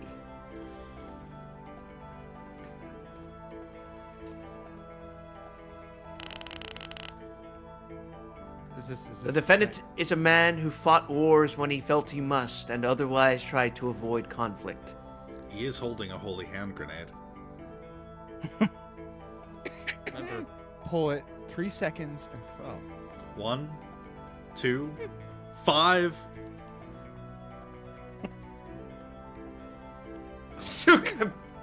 Oh no! No one's gonna. I know. I get it. I get it. It's the it's Monty Python. No python tases you. No Python. Sorry. Go ahead. I'm sorry. That's all good.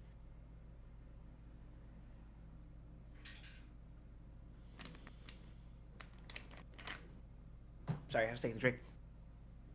Good. Though clearly he is very bad at it. Thank you, Your Honor, for saying what a big softy he actually is.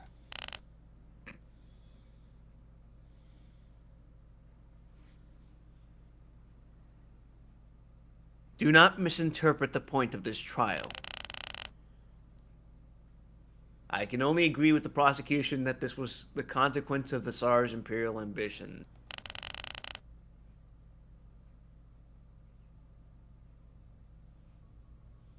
His conduct in foreign affairs worry me, as does his vilification for the Asian races visible from his letters. Oh, I was hoping you wouldn't notice those. However, his intentions were innocent enough to warrant some leeway. He cannot be condemned. He cannot be damned for wars he had so little volition in being part of.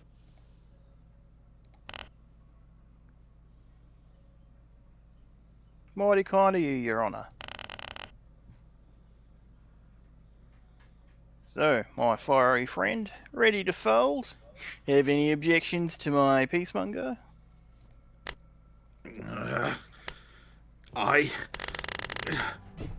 He may not be a warmonger, but I have a variety of sins to bring up, many of them from his long tenure.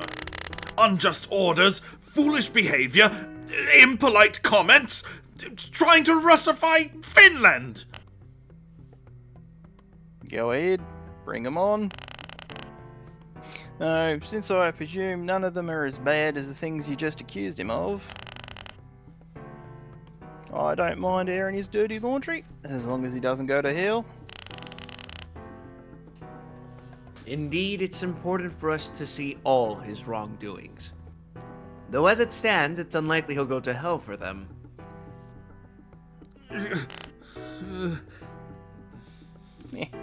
He's actually stumped. Should be smooth riding from here. Now all that's left is the formalities, and we can... Is this who is this? I'm pretty sure that's for Sweden. This is. Stop! What is going on? Oh no, that was Azrael, remember? Oh, right. Oopsie. Oh. I have just been handed an order from the Department of Prayer and Intercession. It's an order that this trial is to have a witness? A witness? A witness? What is this? I have not been told about this. The witness? Most of the time an angel of death is sufficient. A witness? A surprise witness is even allowed? Who's this witness you're talking about? I don't know, but I'm afraid this order came from above. Oh, hoodie.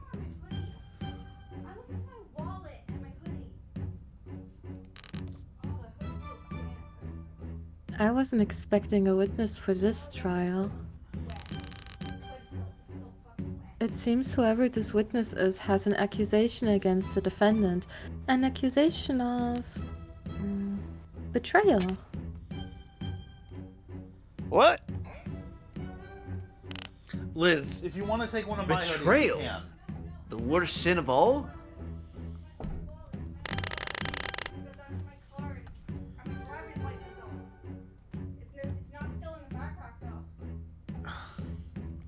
I'll be right back, guys. Do you want me to read this? Okay, okay.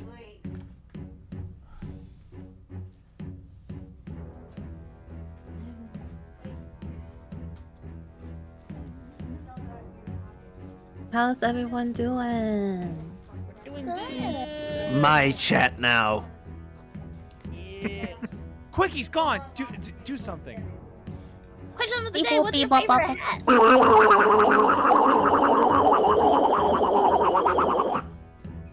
Okay, Donald.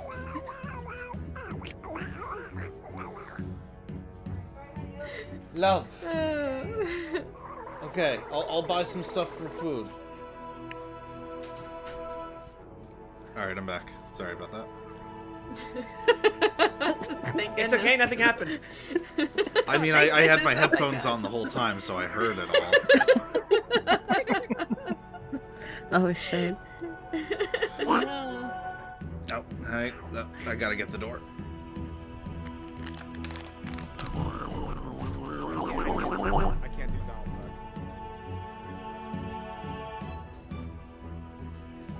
Duck. Can you do Goofy? Yeah, I mean, I guess if he can hear it all, then you should just say something like, "Let me touch your skin." And Venom.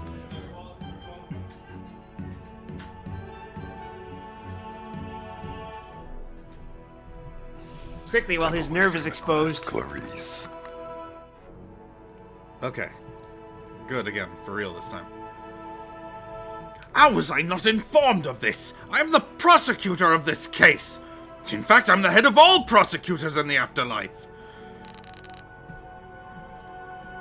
It's not my call. I didn't even know about this witness until a minute ago. It seems the witness is to come to the stand as soon as possible. Just what the hell's going on here? I thought things were wrapping up, and now there's a surprise witness?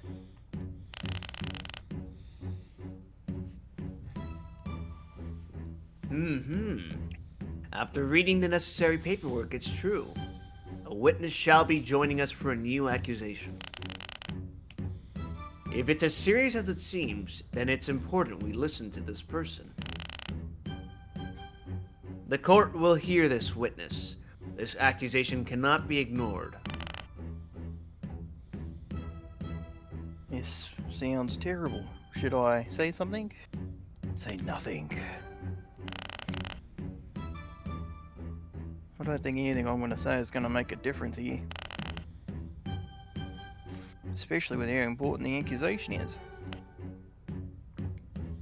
Ugh. Well, it seems justice shall be done after all. Just as it seemed he'd escape his fate, divine intervention has clipped this devil's wings. Do you still wish to defend him, even knowing just how stacked against you everything is? You could still simply give up, leave him to where he belongs. Nah, you win. Now I'd win.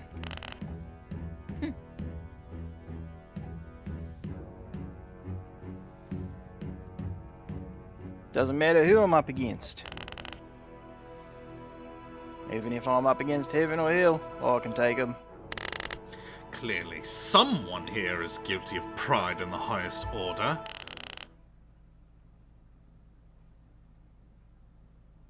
Thank you for your contributions, Azrael. Please summon the witness to the stand. Yes, Your Honor. I should submit the recounting of his life we have so far as evidence. It may be important. Hope you've been paying attention. Anyway, I will bring in the witness. Now, how do you think I could do this one? Rah, rah! Who is this? Last time I had so much fun doing Rasputin, but I will definitely give him to you. Really? Let's go! Rah rah! You haven't Let's gotten go. to do anything else today, so it would. Yeah. All right, let me channel the energy. So quick. what I Channel the rah rah. what I was doing for him, just as reference, was did you see the new Nosferatu? No, unfortunately, but I think I can probably do something quite similar to this. Yes. Because I didn't realize it as I was voicing it, but after the stream I took a listen and I'm like, oh my god, I'm just doing fucking the Count Orlok. Yeah, I was just doing Count Orlok. You're just doing Count Orlok. Yes. Okay, I can try. As deep as it gets. As deep as it gets, yes. Of course. Oh, hello, Marcus. Thank you for joining us. Welcome. Welcome. Let's go. We're gonna rah rah rah. Guys, I really can't decide if this guy is an I need exorcist to or does he leave. need one. Oh no. All right, Momo. No.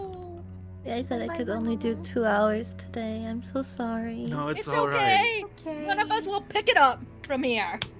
Yeah, y'all can do it. Have fun. Yeah. Take care, Momo. Take care. We'll have fun. I will. Bye bye. Bye. I really can't decide if this guy is an exorcist or is in need of one. With Momo being gone, I need to move you guys over.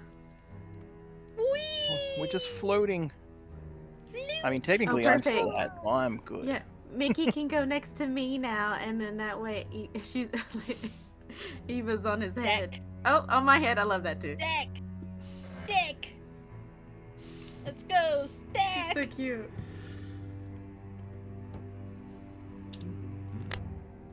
Witness. Name and occupation, please. Grigory Rasputin, but a humble wandering monk. Rah rah Rasputin. Dun-dun-dun-dun-dun-dun. I don't really know the song. It's just Ah, a holy man. That's unusual. Don't see a lot of men in the cloth of in Purgatory. Usually they either end up in heaven for being true holy men, or the bottom of hell for misusing the position. Who is this guy? It seems Rasputin shall be a witness to the Tsar's character, as he was an acquaintance, a part of his household even. A part of his household even. He has an accusation, and shall help provide first-hand account.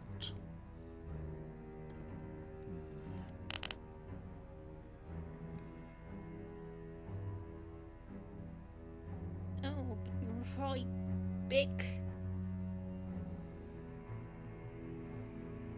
Wild? I see that he is a very intense man. Almost 2 years. Your voice is super quiet, Miki. Oh, okay. Almost 2 years. Is that better? Yes. I have been waiting for this day for so long. The day of reckoning. It has finally come. At long last. Well, he seems excited. Wait, is he that Orthodox priest who was involved in Bloody Sunday? No, this is an entirely different holy man that has immensely suffered because of him. Impressive track record, isn't it? At least 2 pious men have had their lives ruined. Surely someone who spends their time torturing priests is a good man, right? Could the prosecution please give some details of who the witness is, especially in relation to the defendant? Of course, Your Honor. Grigory Yefimovich Rasputin, born on the 21st of January, 1869, was a famous Russian traveling monk and mystic. He acted as a faith healer and was employed by the Tsar to treat his son, Alexei. Thus, he became a close family friend of the Romanovs, and was constantly near them as their de facto trusted advisor. The Tsaritsa became particularly close to Rasputin, as he became a close confidant and influenced a lot of her decisions. Despite his occupation, he is also well known for his debaucherous habits of having relations with many women, as well as his drunkenness. Yeah, so a monk is also a womanizing lean-away. And a faith healer? Usually faith healers don't get to fool someone smarter than a peasant. This man won the jackpot. I assure I am no false pretender. I have proven my skill in healing today. I do not. So do not doubt me. The way your mic is picking up your voice, it sounds like you're like super far away. I'm really Your like sensitivity's I'm really speaking, screwed up. I'm like literally talking right into it. Like, is this better? It's probably filtering out. When because you're in a talking different normally, it's tone. fine. When you start Oh. doing Rasputin, it's like Wow, that's so weird. Hold on, boys. It's almost like it's picking you up in a different room of your house. All right, is this better? Like if I lower the sensitivity like this, and then talk. Do you have your crisp normal on? voice sounds exactly the Do I same. have crisp we on? we won't How know can I until you start tell? doing Rasputin again. So when you're Yeah. talking, I assure you, I am no false pretender. Much I have better. proven my skill. I have proven my skill in healing through faith. So do not doubt me so easily. Huh? Was he responded to what I was thinking? Did he just read my mind? Nah, can't be. He was just talking in general, right? So you must be the defense attorney. I pleasure to meet you. Yeah, nice to meet you too, Father. I'm Ned Kelly. Please, no need to be for formal title. We are equal in death. From your armor and employ, it seems you were once a gallant knight, defending the weak and helpless. Noble. But I tell you now that while your client is weak and helpless, he is not worth defending. Sorry, still my job to defend this damsel in distress. For a Russian monk, your English is mighty fine. I often learned English whenever I was in Victoria. Oh, I forgot that joke. I see. Wait, Victoria? Would you happen to mean the state in Australia? No, Victoria. She is British woman in Purgatory. Whenever he was in Victoria, Jesus Christ. Sexual innuendo. Yeah. Understandable. I think you mean in Victoria Endo. Victoria. Yeah, Victoria's Secret, guys.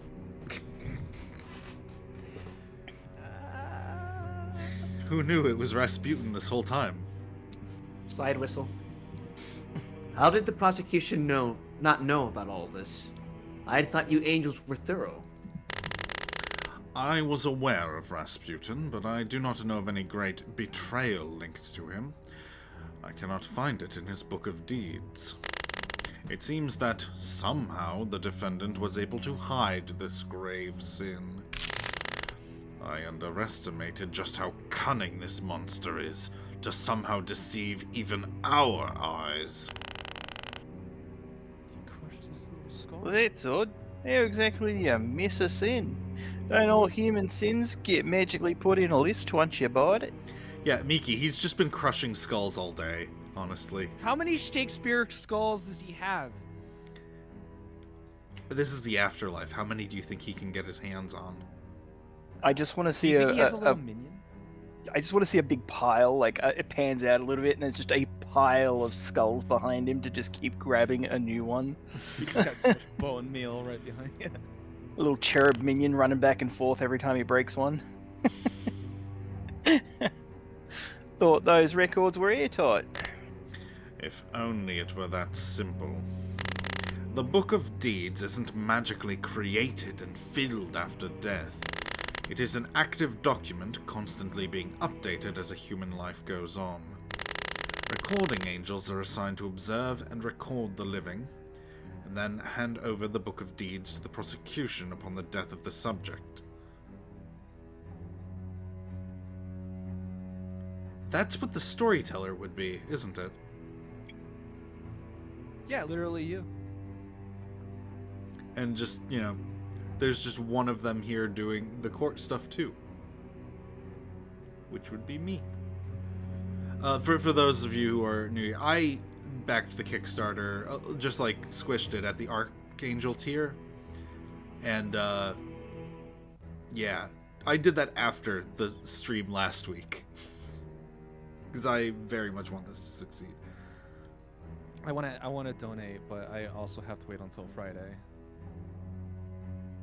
Hopefully. But the document existed even before death. Theoretically, we can request and see a sin list even if the subject is still alive. And outside of this once, it tends to be flawless. Has this ever happened? These Book of Deeds being flawed? To my knowledge, it has not. So either this is the first time in history that a Book of Deeds is incorrect, or there have been errors this whole time and I've missed them. Either way, I'll have to run an internal investigation after this trial is over. Just what have you gotten yourself into, Nicky? I have prayed every day to stand before this courtroom again and expose this man's darkest of sins. Mediating every day for hours on end, my prayers have finally come true. Thank you, Lord our God! That explains the message I received alongside the order for his summons. Dear Judiciary, he's your problem now. Signed, the Department of Prayer and Intercession. A big grudge from a close friend. I don't like the sound of that. If the witness is settled in, then shall we get started? And who might you be? Are you the prosecution? Ah, forgive me. I have forgotten to introduce myself to our surprise witness. I am the prosecutor of this case, and the highest of all prosecutors. I am Satan. I look forward to working together with you in this trial. You... Let us get started then. Indeed. The defendant stands guilty of the worst sin of all, treachery. You see, just before the revolution of... Begone, Satan! The power of Christos compels you! Exact same energy as me last week. Yes, I've chosen correctly. I did my homework. In your muted in your muted majesty. What? People of the courtroom, a demon has infiltrated this sacred ground. We must quickly exorcise this filth before the demonic influence corrupts us. What in... Ugh, I had forgotten the effect I have on these people. Listen, I'm not who you think I am. I'm on your side. here to take down the Tsar. I am not the devil, I am the High Prosecutor working under heaven. Do not mistake me for that damned rebel. As if I would ever believe you, demon. I will listen to no explanation out of your deceitful mouth. Return whence you came! I cast you out in the name of Christos, just as I have cast out many of your kin! I'm sorry if I'm too loud.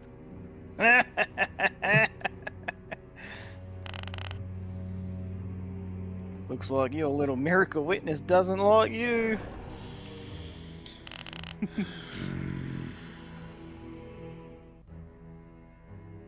Mr. Rasputin, I understand your concern, but please rest assured.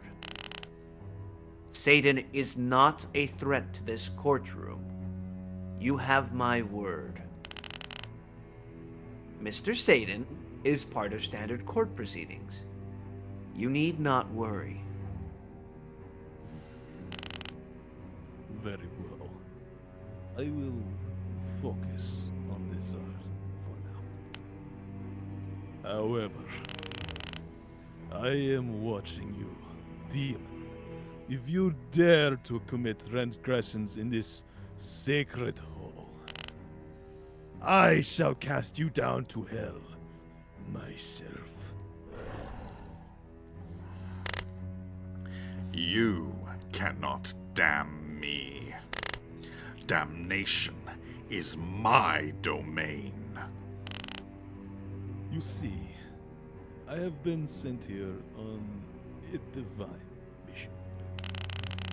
After my death, as a miracle, I have been receiving visions from above, telling me of this sacred duty, that I must bring divine retribution to the Tsar, but telling all of his treachery through testimony. These heavenly voices tell me of how truly wicked he is, and as a humble servant of the Lord, I shall do my part. Wait, visions? I don't recall the Department of Miracles conducting any miracle ops in Purgatory while reading their scheduled report. Of course you would not know of any miracles. Miracles are for the holy and loved, not for the unholy and tolerated. The real miracle here is that I still tolerate your presence. I hope you have something more solid than visions, witness. While I understand these supposed revelations are meaningful to you, personal visions are not considered reliable evidence under law. Of course, they are merely the driving force to bring me here. What shall bring him down is my story. It is time for me to give testimony. My heart has not ceased to burn since the pain of that day. And if anyone is destined to reveal his true nature, it shall be me. For you shall know the truth, and the truth shall set you free!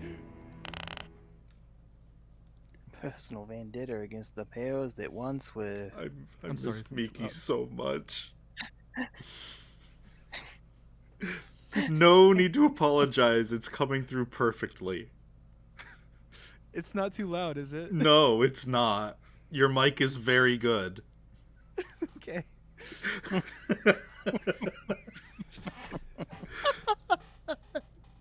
I'm just in a soundproof room, and all I hear is myself. I need a better mic and a soundproof room. Yeah, I have my condenser microphone in my soundproof room, so this is like the way to do it. Yeah, even Marcus is all in. Whenever I do It things is like that, slightly my of an mic unmodern can't handle it. soundproof room, so definitely wouldn't be able to make the scream like that. It's the middle I of have the some day very here, nice so people. I'd be able to do that. It's just my mic doesn't like it when I do that. There are the perks of living alone. Oh no, I've got an upstairs neighbor. We just have an agreement that I can do all this silly bullshit as long as it's not midnight or later. Okay. I'm sorry, I didn't mean to derail everything. No, it's Please fine. continue. That's how these streams work. You know this. Puente, you're Even if here he's too. Hell yeah. We got more people? Yeah, we have to get that that outbreak thing set up sometime. We talked about it when we first met, but we haven't done anything since.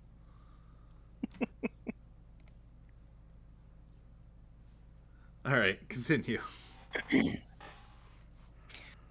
Even if he's not a friend, I can't fault him for fighting the good fight. It was a cold, dark midnight, about 2 weeks away from the new year of 1917. I had been invited by the royals of the Moika Palace, a large mansion in Purgatory, the capital. I was suspicious of their intentions somewhat, but I considered the Tsar and his family as friends, so I accepted. I met and ate with them. It seemed all was well.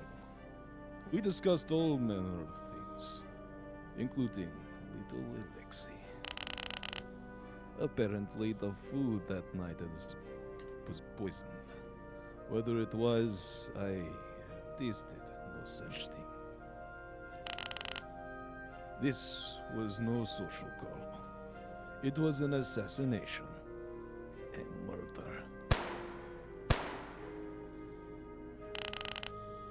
My chest felt hot, very hot, as if there was a fire inside my body. I had been shot at by the Tsar. As the feeling of heat dissipated, an intense pain took over me, both in body and in soul, as I began to collapse. I overheard them speaking as I bled.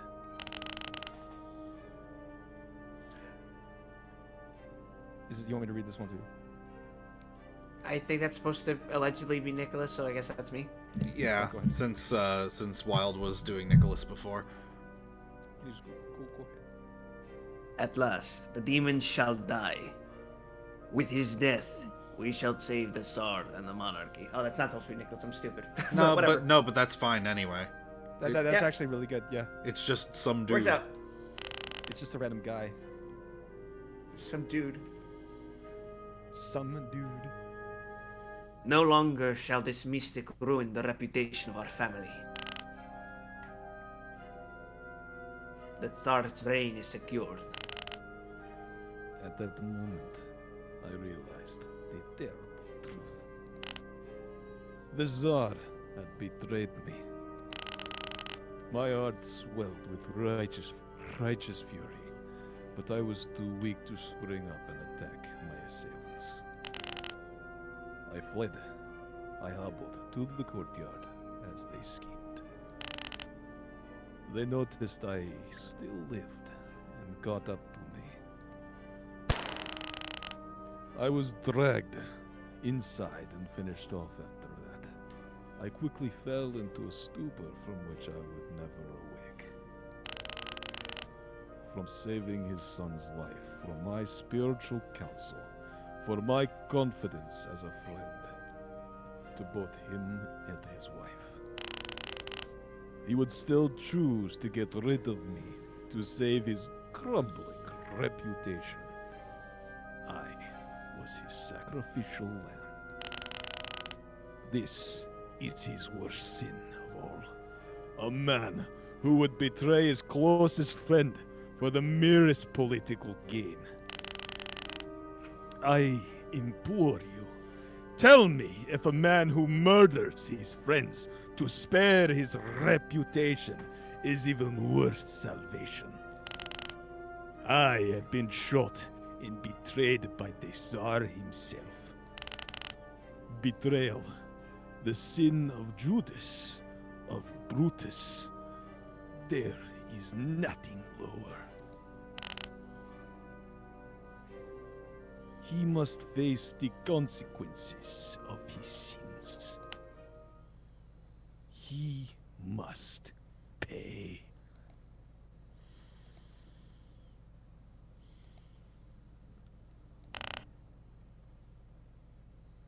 What the hell is this? Such a harrowing experience. To be betrayed by those you trusted. I felt that sting. Killing in cold blood.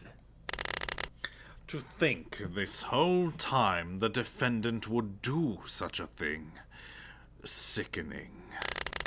Even amidst all the atrocities and mistakes, this one was especially heinous, as it's to a close friend.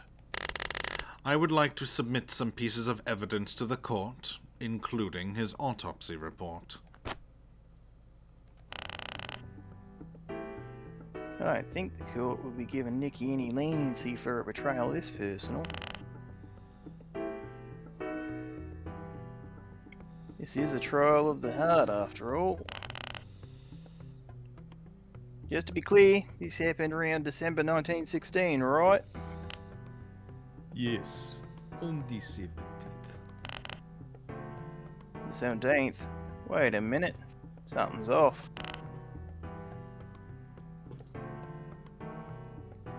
The autopsy report says... Before you'll waste your time asking, Russia uses the Julian calendar, which lags behind the Gregorian by about 2 weeks. He was murdered on the 30th in your calendar. The dates match up. Yeah. Thought I had something there. This won't be easy. A word of advice, do not waste the court's time looking at dates and start looking at things that matter, like body count. But dates do matter. Defense, if it's true that this man is guilty of such wicked betrayal, then I have no choice but to bring down the harshest punishment. I do not know if there could be anything to mitigate this. But as usual, if you believe there are any mitigating or exonerating factors for this sin, please make your argument. Please, honorable defense attorney, see to this man for who he really is. I, too, was deceived and suffered for it. Do not let him deceive you, as well as escape justice. His actions go beyond mere evil. They are far worse. It's downright satanic. What is that supposed to mean? Oh, I'm sorry, mate. I understand your anger. But if you really want justice, then he should be given a fair trial. And that includes a proper defense. Very well. I have waited 2 years. I can wait 20 minutes to make sure all is accounted for. After all, as the good book says, patience brings peace. Let his ultimate guilt! Let me do that again, so I'm sorry. Let his ultimate guilt be beyond any doubt! Maybe this zealous advocate business is just getting to me. I'm almost starting to believe in old Nick. Real zealous. With the last 2 accusations, we were working off the infallible information of an angel of death. Facts couldn't be wrong. But since we have a human witness, it means he may not have his facts straight. There's no more need to review his whole life. All that matters is this last accusation. I just have to point it out.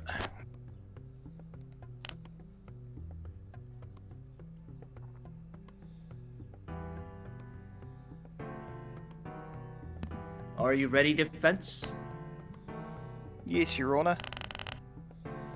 About the testimony, there is an issue on account of all we know. Oh? Do enlighten us.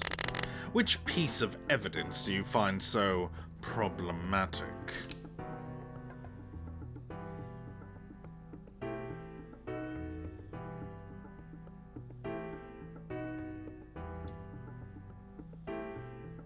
I mean, it would be this. There was one that specifically said there we go. I think that's the one because he didn't get back till 1917. Yep. Your proof is his entire life. Well, not all of it. It's specifically this one part. The Tsar went to the front line in 1915, based in Russian Poland, and he didn't return from the front until 1917 to abdicate. Leaving as emperor to lead a nation, only to return as nobody. Such a fall from grace. When and where was Rasputin killed? December 1916, in Petrograd, the capital. When and where was the Tsar during all of 1916? The front line, in his hidey hole in Poland, not coming back until 1917. Wait, doesn't that mean... Looks like dates do matter after all, huh? The Tsar couldn't have been in place to kill Rasputin because we was a little busy. 1,000 kilometers away fighting Germans on the front line.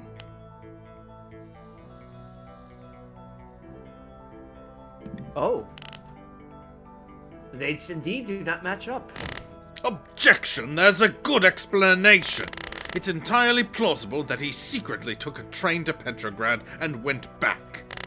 An autocratic despot, it's well within his power to do so.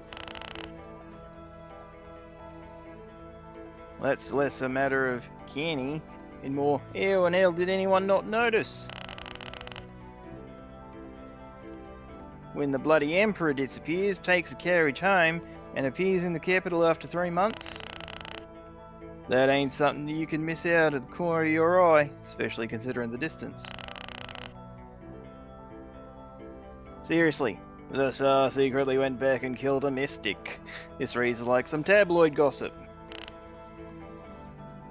The defense's argument is solid. Objection overruled. Ugh.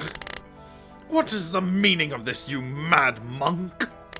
Explain yourself. What is going on here, witness? Perjury is not something we accept.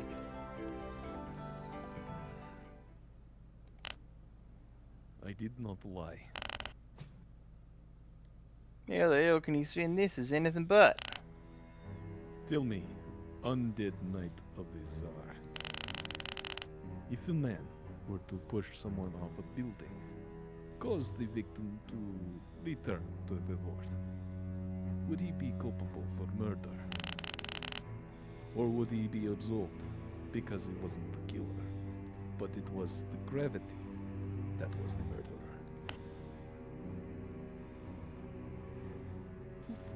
What? Well,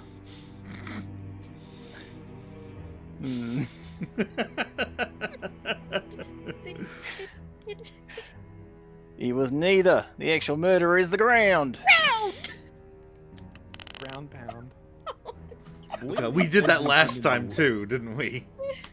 Blaming everything in the world before blaming themselves.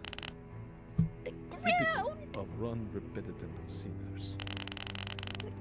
Yet the judgment of the heavens only falls upon those who deserve it, and not lifeless inanimate objects, nor the laws of physics. The Tsar was not in the same room to kill me, no. But it was his order. He is the one that sent my death into motion. It seems my wording has caused some confusion. I did not mean to imply he himself pulled the trigger. My mistake. Of course, it makes little difference. And Wild said he'd be right back. Okay. So. Sorry about that. Oh, well, he's back. Oh, I'm back. Looking back at your testimony, it does seem that you never directly stated the Tsar was physically with you. Though, who then was the one who shot the gun? That would be Prince Felix Yusupov, the husband of the Tsar's niece. He was there with his lackeys. He was the man who was behind the trigger, and the Tsar was the man behind him. Looks like he was. Looks like he really wasn't trying to mislead anyone. He's just so focused on Nikki being the murderer, he forgot the middleman. Can we get more information on this Yusupov guy? He's evidently very important. I've submitted a file on who he is to the court. It seems his words ring true. He was the one to end Rasputin's life. Well, that was actually really fast. I just asked for it and you already got it? Do not underestimate my logistics network. I have perfected it over millennia, and I can have any document I want almost instantly. I need merely ask for it. Such is a privilege I need to bring down the worst of the worst. Don't even got anything snarky to say. That's just impressive. I was not considered even important enough to face personally. Yusupov is still merely a dagger. The Tsar is the one who stabbed it into my back.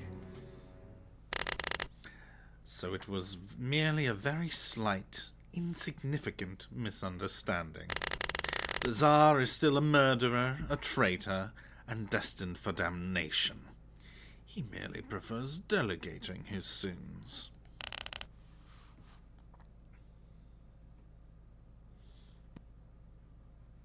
This would seem to be an honest mistake, so I shall let it go. As of now, the witness's testimony still makes sense. Does the defense wish to continue the cross-examination? The Tsar ordered Rasputin killed to protect his image, and he used Yusupov to do it. Is that really all there is? There has to be something here, something that I can work with. He's still a human prone to error. Maybe I should take a closer look at any new information that came my way. The defense shall continue with cross-examination. Born in 1887, he is a Russian aristocrat born into the rich Yusupov family. He princessed married...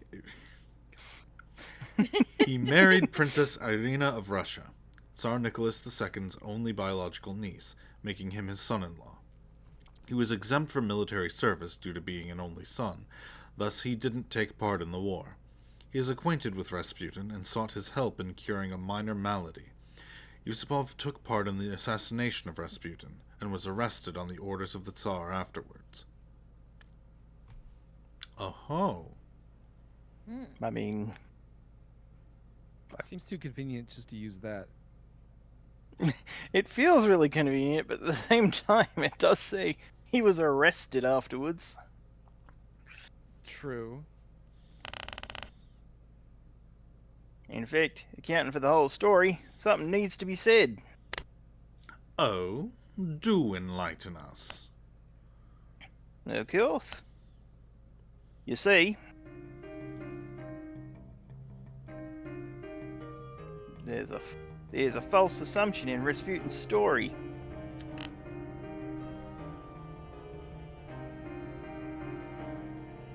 He's picked up Thor's hammer. A false assumption? There's one part of his tale that does not sit right. Something he shouldn't be able to know. There is no assumptions being made. All which I have said is true as gospel. I know this because I have relived this memory every single day for the past 2 years.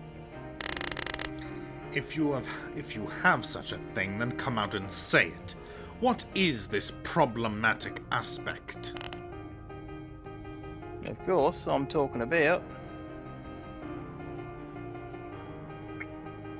the Tsar ordering the assassination.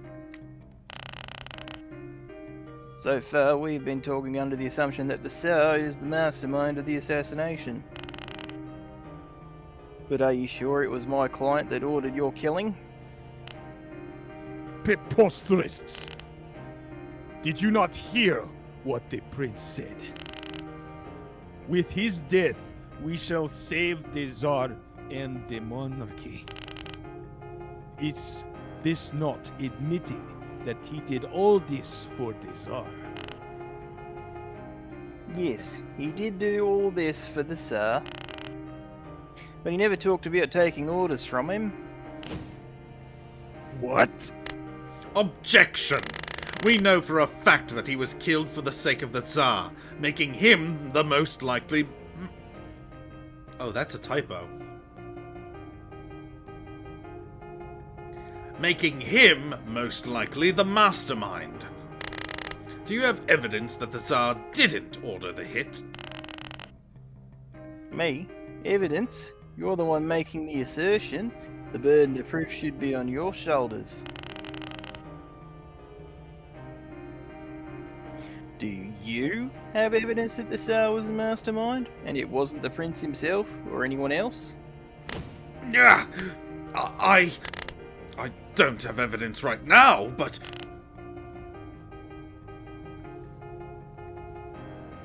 I must agree with the defense here. It's still the most likely scenario, or do you have something that shows otherwise? Fine, I'll play your game. I just so happen to have proof that it's unlikely for the Tsar to be the one behind it. Impossible!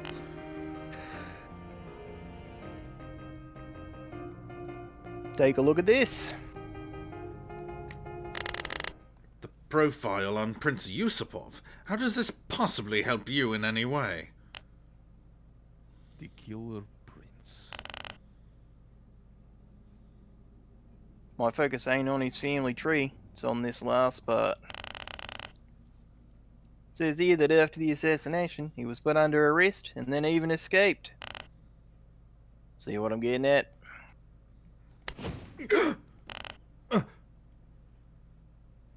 If the Tsar had Yusupov kill Rasputin, why did he arrest his own assassin? That can't... Ah! That's right. I would have expected him to get a medal.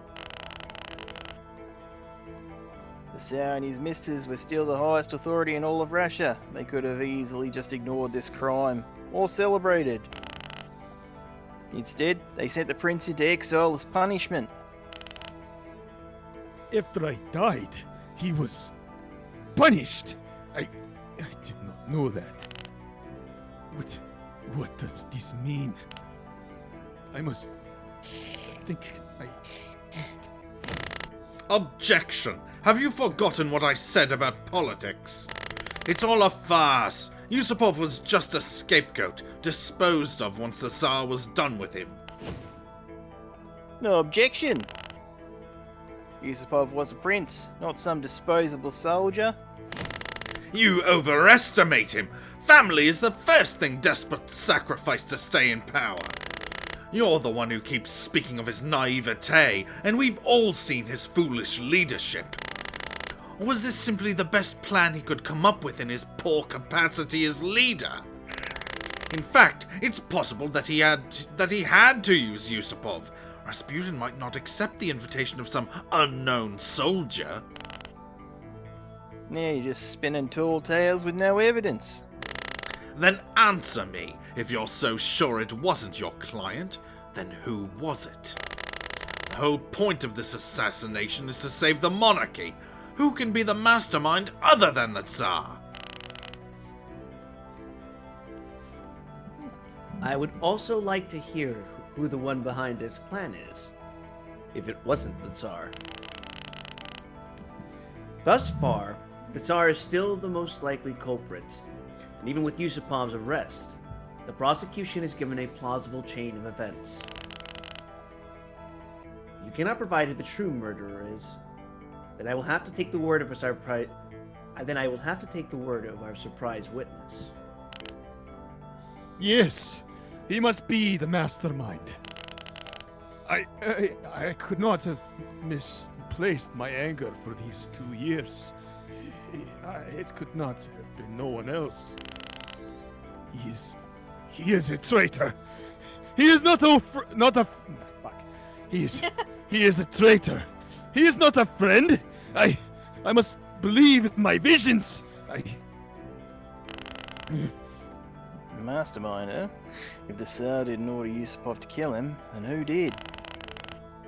I feel like the answer is obvious, but would that be too obvious? Or am I overthinking this? Just need to take a look back at everything. It's gotta be.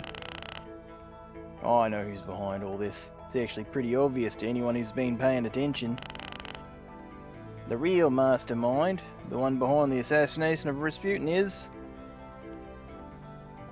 It was the Kaiser, or was it? No, the Bolsheviks. It's got to be the Bolsheviks, right?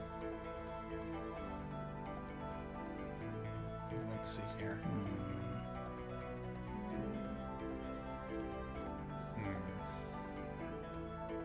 I mean, the Bolsheviks seems like a pretty good option. Do.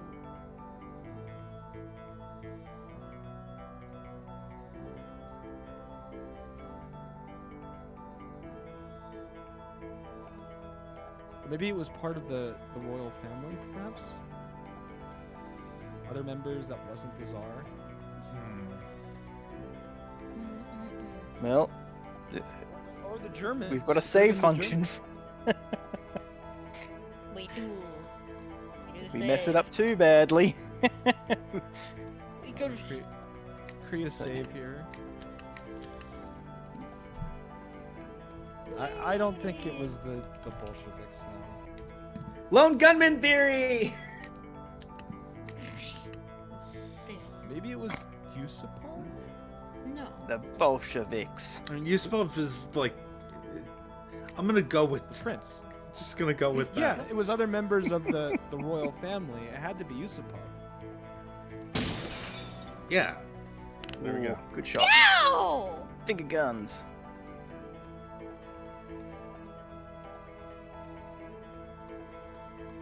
He took advantage of the Tsar not being there, so it has It was the prince himself? Exactly. So far, we've been thinking of who was behind Yusupov's actions, but there was no one behind him. Fair enough. He was the mastermind. Him and the nobility wanted to save the monarchy by killing Rasputin. Makes sense. A likely story. I presume you have proof of this? And in case you did not realize, Yusupov is still alive. And so are all his fellow conspirators, so we can't call them as witnesses. I actually like that dynamic a lot. We can't call them as witnesses because they're still alive.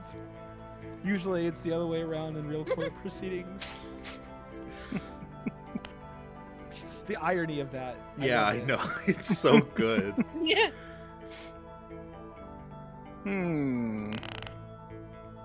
Do I have anything that proves this? This whole business with the priest.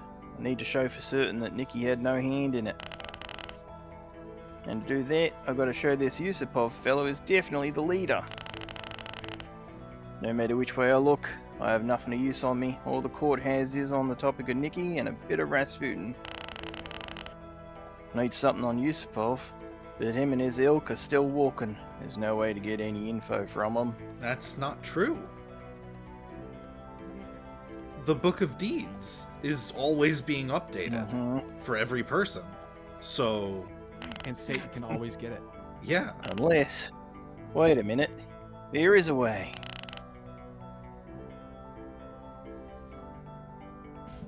Well, defense? Can you prove the prince is the one behind all this? Apologies, Your Honor. I don't. Seems I got no proof on me. I have nothing to show that our naughty little prince is the mastermind. I knew it. You were merely... But I know someone who does have it in this very room. What? You speak in tongues! Unintelligible! Nonsensical! The Tsar is the killer! He is the murderer! I have foreseen it! It must be true! Just who is this party you speak of that has this proof? This is it. Here comes the kill shot. Everything's coming together. There's one person here that'll resolve this mysterious murder once and for all. Been letting slip just how good at everything he is. All I have to do is say the name. Well, defense, are you ready? Who has access to this definitive proof that Yusupov is the mastermind? Your Honor, the one who can prove once and for all that Yusupov is the mastermind is... Yes? the prosecution, Satan. I was gonna say Ezreal, probably. No, wait, no. She's the... Me? What could you possibly be implying? I gotta thank you for being so open to telling me what you can do. Now I know you, and you specifically, are the key to getting my client out of hell. Out of hell? Nonsense! For all my existence, all that I've worked for is to ensure those who must be damned are damned! You told me that Book of Deeds exists even for the living, since it's constantly being written, and what's written is never incorrect.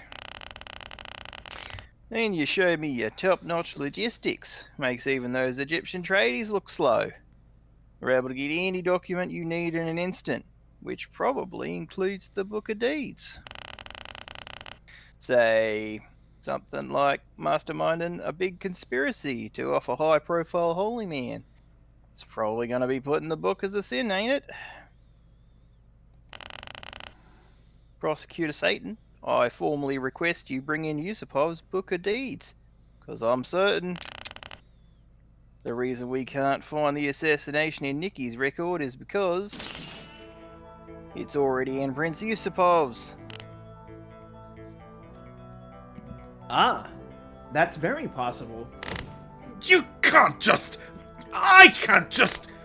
You dare give me orders?!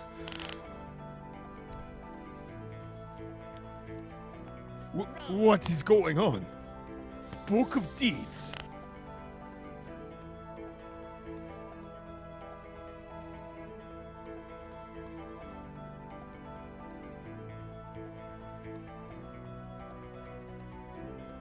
Ned?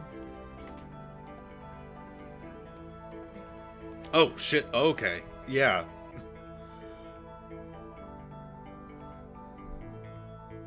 Oh! Oh, God! Australia moments! Australian! The fear! My gosh!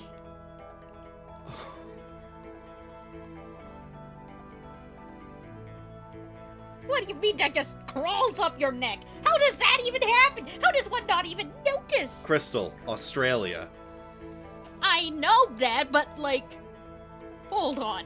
How big are these Oh, things? cringe! Just imagine that. I just imagined it. That's such cringe. Huntsmen aren't little. Yeah, that's what I thought. They aren't... Like, it's one thing if it was teeny tiny. This is This is gigantic. What do you Maybe it's a mean? baby. Ugh. But I heard they're not like they don't bite too bad. They're like, They're just like big. they would just they run away usually. That's what I've heard. They usually run away. But why the hell is it on him? Yeah, they're also the only spiders that gallop. Ugh. Yours! Like a horse. Are you good? Lock the legs. Herg! You're good, right? Like, he's like, I'm Okay, from it was only Australia. It's not a big deal.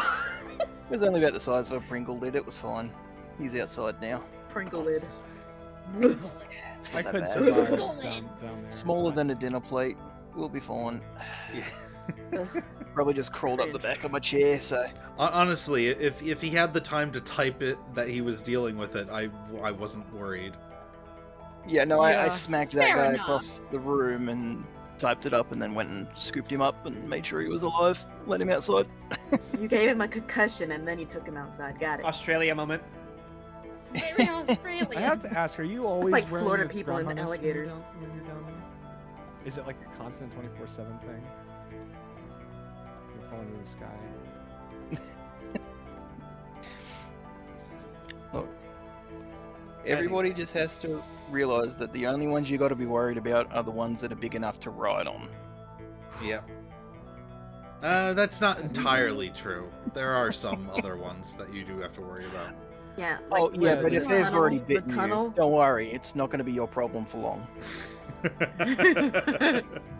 have some really enough. bad ones where I'm from. I think Fair enough. Naho and I have to deal with those. The brown recluse, Oh, Mm. goodness. the Yeah. diamondbacks. Those are the worst. Yeah. I Anyway, got that and Black Widow and Brown Widow. Here. Well, not as bad as the Plain- Australian ones. Ned, if you would. Plain facts as they stand is... The Tsar couldn't have been up there physically to kill him, he was in Poland. Yusupov pulled the trigger on Rasputin, he was then imprisoned by the Tsar's government. There is no record in his book of deeds of the Tsar committing a sin by ordering a murder that night, and my pal Satan here corroborated that the second the witness came in. The only logical conclusion then is that my client has no involvement, and the most likely culprit is Yusupov himself.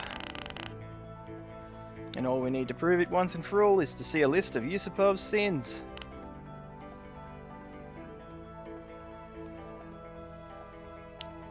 That is reasonable.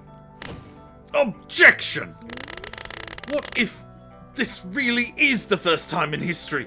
Or more likely, as I said, mistakes have been made in the creation of Book of Deeds this whole time. Are you really going to let this monster walk free over a simple bureaucratic mistake? Think!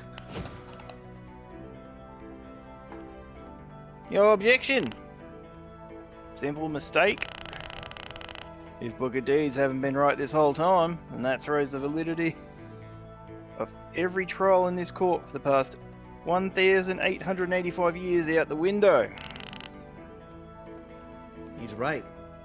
We would need to re-examine everyone that has ever died. Don't know about you, mate, but I find that highly unlikely. Maybe one day we'll have a flaw in a Book of Deeds due to some exceptional happenstance, but it won't be for something as simple as an assassination plot. My client is either in it or he ain't. Well, it is still possible, however unlikely. After all, have you forgotten that the witness being here in the first place is an exceptional circumstance? This witness was ordered here directly by divine intervention. Surely that's a sign from above to take this witness at his word. Except they never stated that what the witness says has to be accepted. We just needed to hear his testimony, and that's all. We don't know the reason why they sent him here, and that's outside of the scope of what we should be talking about anyways. It's just as likely they sent him here to shut him up from annoying the Department of Prayer and Intercession. How dare you? Me being here is not some mystery to be unwrapped. It's because I was been sent here on a divine mission to bring justice to the Tsar. I have foreseen it. That That must be it. I just know it. You worthless clown! I thought you were on a divine mission to exact justice! But just as you were in life, you are nothing but a raving madman talking nonsense! Silence, demon! It is your incompetence as a prosecutor that has caused all of this! I knew it was a mistake to not exorcise you the moment I saw you. You dare cast me blame! It is your nonsense eyewitness testimony I had the Sisyphean task of arguing for. I will not take slander from a drunkard, serial adulterer! The girlies are fighting. I am a sinner. I am guilty of many sins, for I have laid with many women. But clearly you suffer from the sin of envy, for it is obvious you cannot get any at all. Enough of this! I'm so mad that Rasputin is only gonna be in this trial, because this dynamic is incredible. What dynamic? No bitches? No bitches? Just him and Satan arguing with each other. They deserve one another. The girlies be fighting. We're just gonna sit here and watch. They should kiss.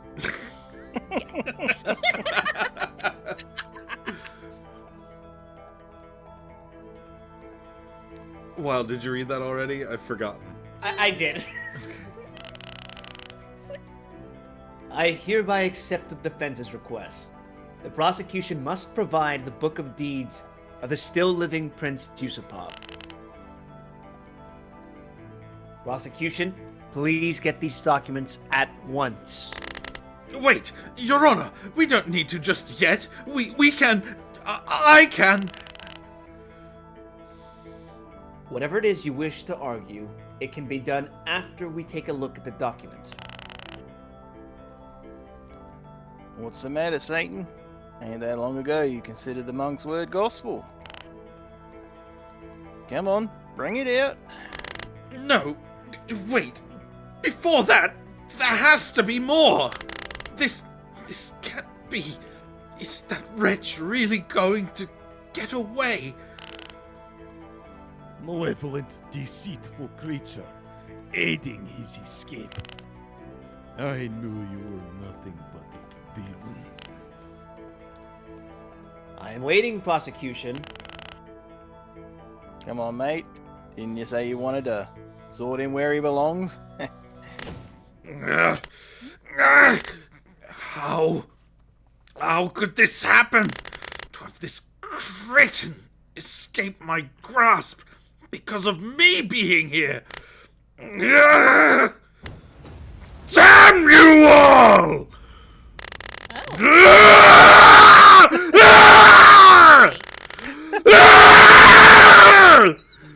It just keeps cutting out. I love it though. Very demonic. Lore Very accurate, conflicted. Satan. Very lore accurate now.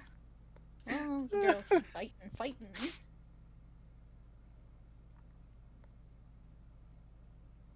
So, That was very chill. is it as the defense asserts?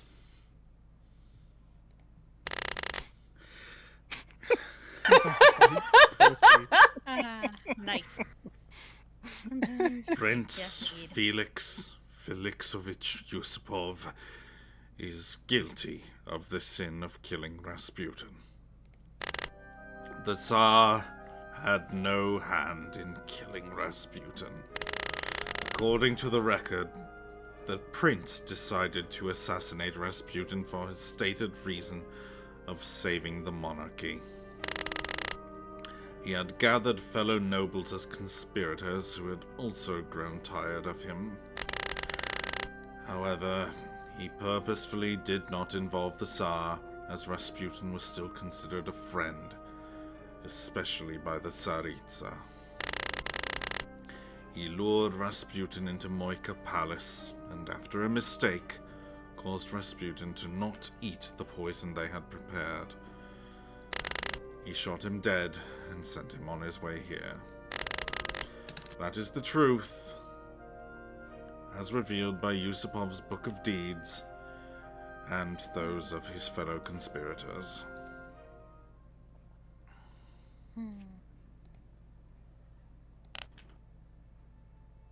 Very well. Does the prosecution have anything to add regarding this accusation? I do not. Forgive me, but I shall need to rest for an amount of time. Seems he's finally given up, huh? Oh, I'd feel a bit sorry for him if not for the fact he's trying to send a man to hell. In which case, it's time for us to wrap up this accusation. On the accusation that he is guilty of the sin of treachery in murdering a friend for personal gain, the defendant is not guilty. Instead,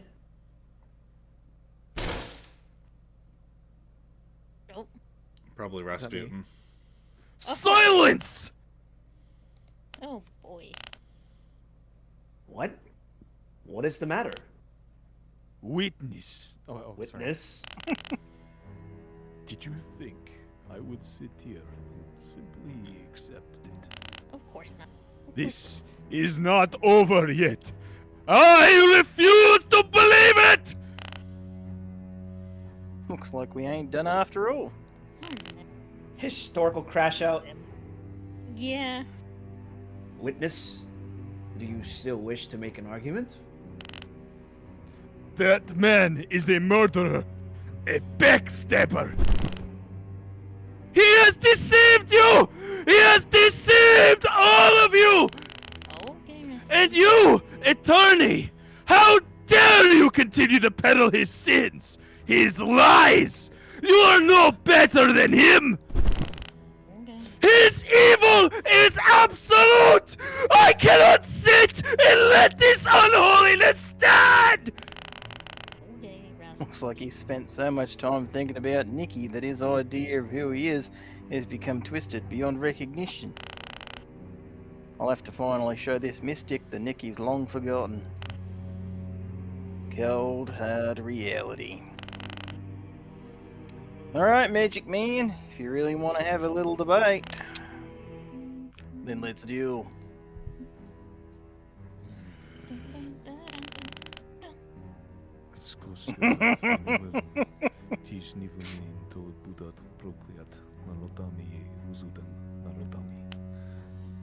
Very well. If you wish to do words, then I accept.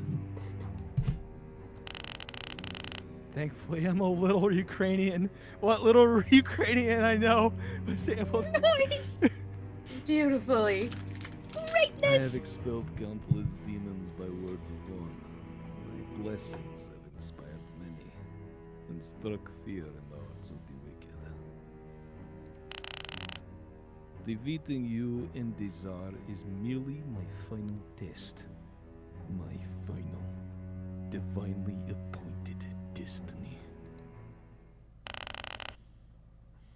He's trying to act otherwise, but he's clearly being emotional and irrational.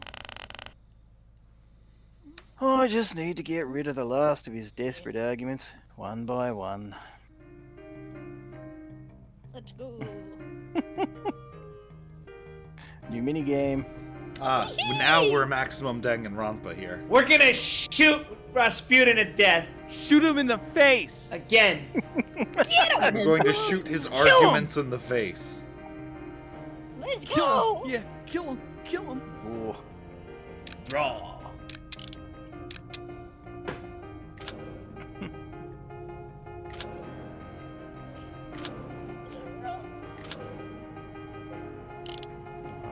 So is the first one is the Book of Deeds?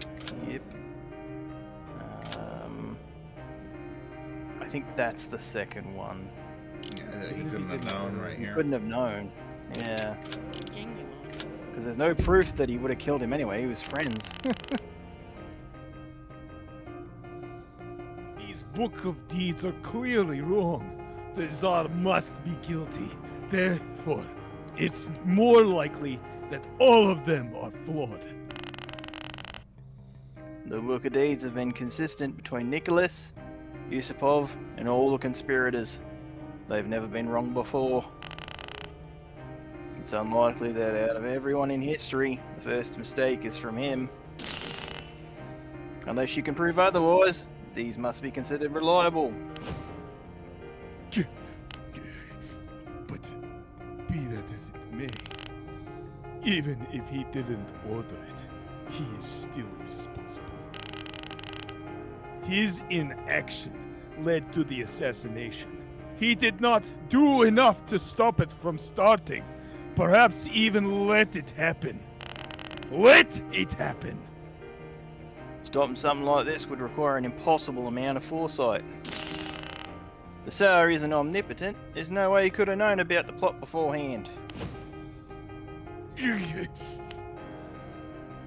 Well, it doesn't matter.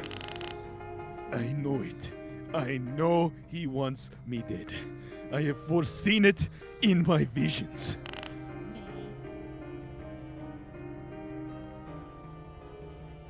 Goodbye, Connie. Bye, Connie. Bye, Connie. Bye. for Y'all being have here. fun. You will. Normally I would have stopped the stream like a couple minutes ago, but we're so close to the end. I was gonna say, I'm pretty sure we're getting there.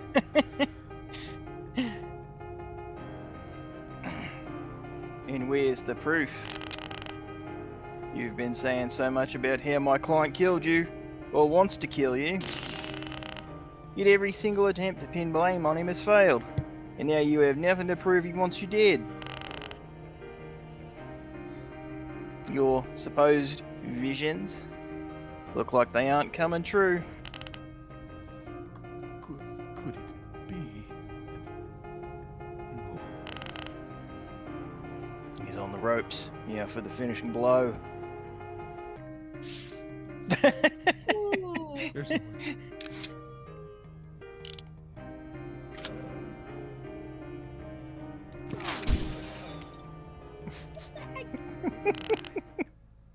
My visions are false. What can you possibly mean? Sorry, Mystic. Time to bring you back to the mundane.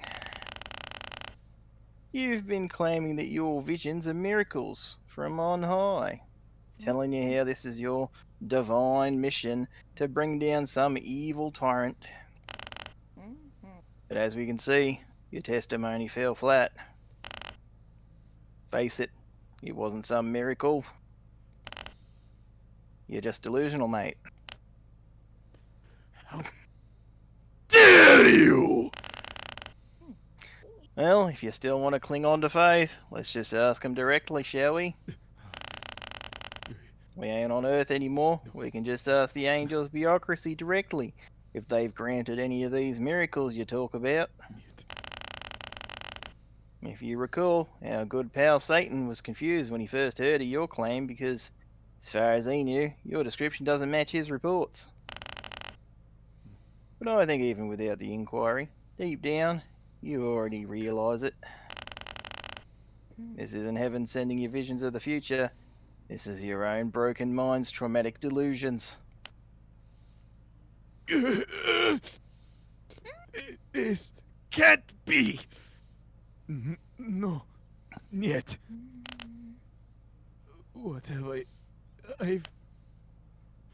No! What have I done? Looks like he's having an exorcism right now.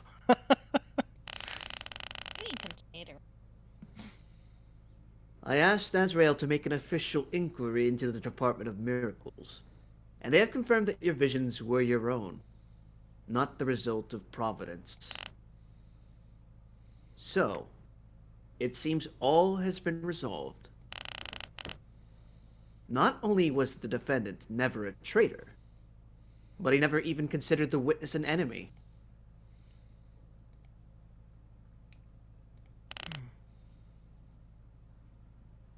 Witness, do you have any more objections?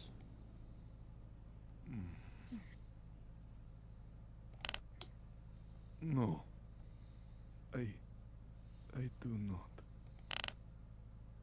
I wish to levy no more accusations. Very well. On the accusation that he is guilty of the sin of treachery in murdering a friend for personal gain, the defendant is not guilty. Instead,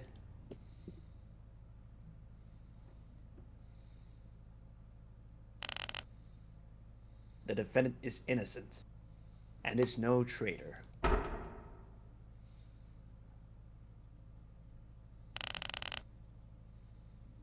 Though not murdering your friend is not a great achievement, all things considered. True enough, it ain't. If there is nothing else, then the witness is dismissed. Thank you. You are a true saint. I merely wish to leave here and confess my sins to the Lord as soon as possible. It's all right. I understand you're going through a truly difficult time. I know what it is like to deny a friend for so long. Please rest and take your time to both reflect and recover. Will. Farewell. Now then, since all the major mortal sins have been accounted for, I believe it's time for me to give my verdict. Will the defendant please take the stand? I'm here. Between damnation in hell, redemption in purgatory, and salvation in heaven. By the weight of your sins, this court hereby sentences the defendant, Nikolai Alexandrovich Romanov II, to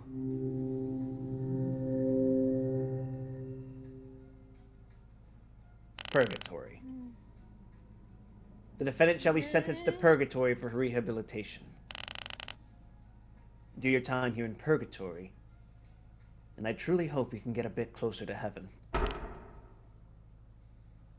Court is adjourned.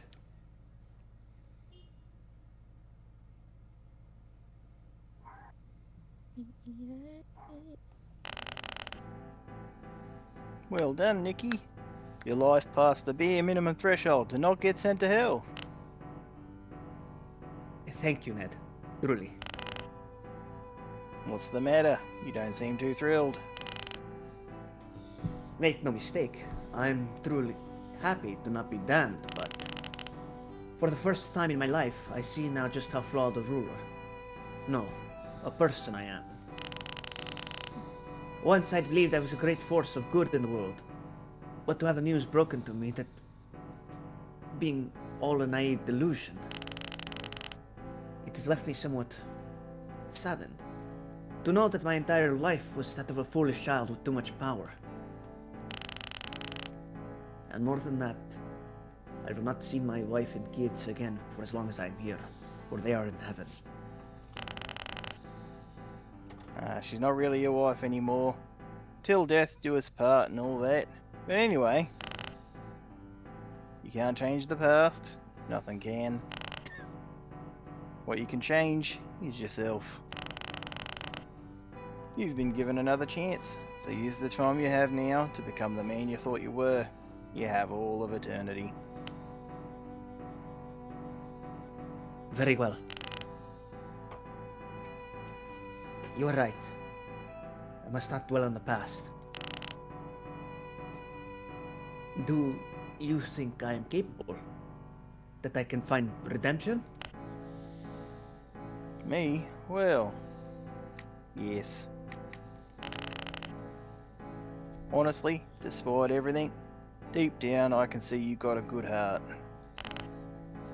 If anyone can make it, you can. Thank you for your faith in me. I shall make sure it's not misplaced. Still, I cannot believe I am truly dead. I thought my reign would last, that I would see my children grow up. And yet, we all died so ceremoniously, so soon. It's also unfair.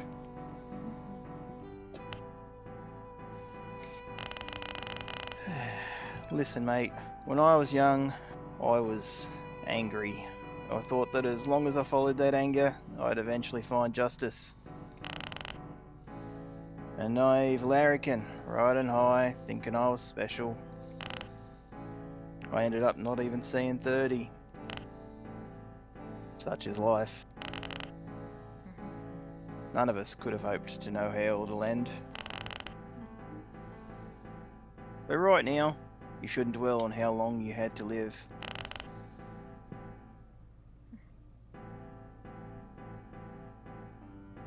What matters is how you spent the time you had.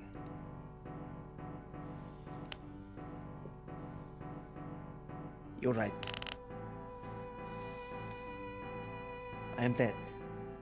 There is no going back. All I can do is take comfort in the fact that my family is saved. And I will soon see my wife and children again. Yep. If I may ask, why are you wearing a metal helmet? If this is the afterlife, were you perhaps a knight from the medieval era when you were alive?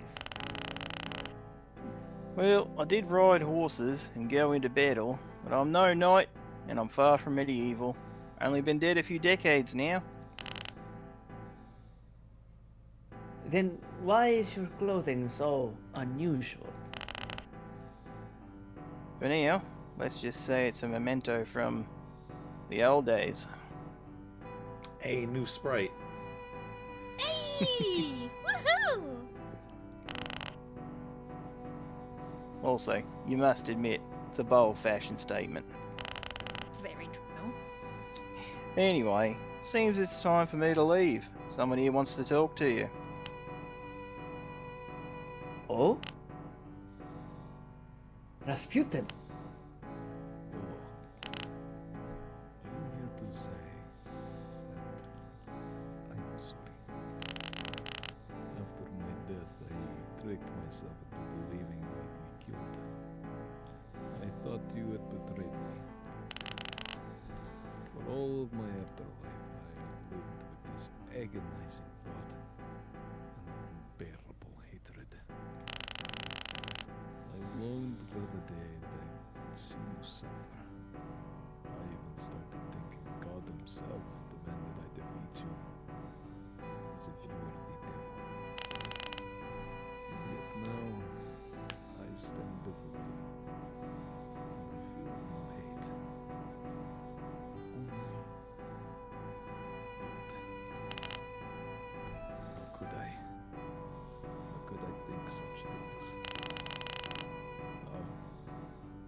How could I be such a vile monster to consider one of my closest compatriots as some backstabbing snake? I have done such a horrible thing, and I understand if you were to hate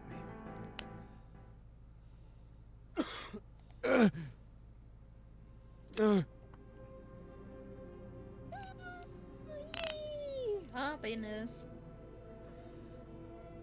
Rasputin, my friend. How can I ever be a grievance to the one who saved my son's life? All is forgiven. We are both flawed men. We have no right to hate one another or ourselves. Thank you. Spasiba.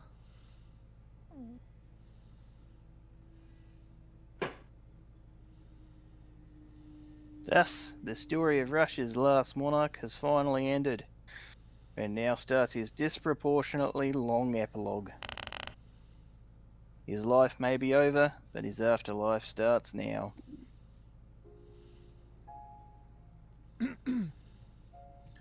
And that is the first chapter of Outlawyer. That was really good. Happiness! Congratulations, Jim Milton. That was fantastic. Seriously. Great. That was great. We love Oh, it. my all the other- throat still hurts from the fucking yelling. Yeah, mine does too. I can barely talk. That all that quivering in my voice, like in that last part, that was Strange. yeah, caught up. Oh, wait. Oh! The gas! All What the the hell? associated. The tower? It's on fire! Oh, nice! Ah, and there's smoke everywhere. I can barely see. Huh? Is someone there?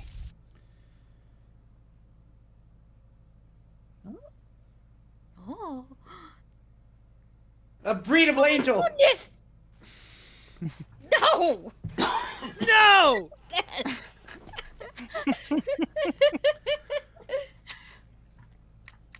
But yeah, Outlawyer. Outlawyer. That was very good. Outlawyer! I liked it. It's very good. Great. Oh. I don't have any water nearby. Me neither. I'm in pain. So what have we learned? Screaming! That I will Rasputin never learn. is thirsty work. Rah, rah, Rasputin! Australians can solve toxic yaoi. La Brea. All right, no, but in all Okay. seriousness, like, it's not too late to go support Jim and his work on Outlawyer. Like, for real. The Kickstarter might have ended, but there's definitely some way for you to support it. And when the full game comes out, we will absolutely be picking it up.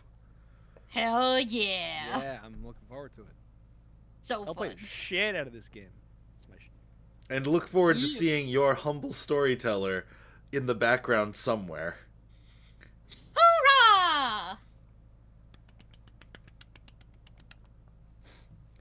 Alright. We're gonna raid out to...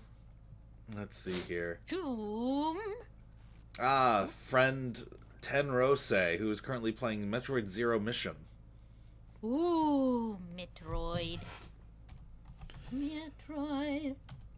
While I get that all set up, everyone, let everyone in chat know what you guys have going on for the week ahead. Ooh. And they don't stop coming, and they don't stop coming, and they don't stop coming, and they don't stop coming, and they don't stop coming, and they don't stop coming, and they don't stop coming, and they don't. Indeed. Wow. Woohoo! I'll make this Marcus, quick. a raid is where, when I end stream, I send you guys to someone else's stream. Yay. So you can say hi to them, maybe check them out. It's someone I think is cool. 10 happens to also be a friend and fellow VTuber. Yeah. Once you get sent Oh, there, boy. you bludgeon as many viewers there as you can, and you bring them back. Hence the raid. Yeah! We will sing of your tales at Blood the of the table of valor. Blood for the blood mug! gods! Blood for the blood gods! Alright, no, seriously. Bye, We bye. gotta head out. Okay. And I gotta go get some groceries, so... All right, goodbye, Okay. everybody. It was a pleasure Alright. being able to stop in. Of course! It's Until great next to share time, with may your everyone. story grow ever more interesting. Farewell! Station.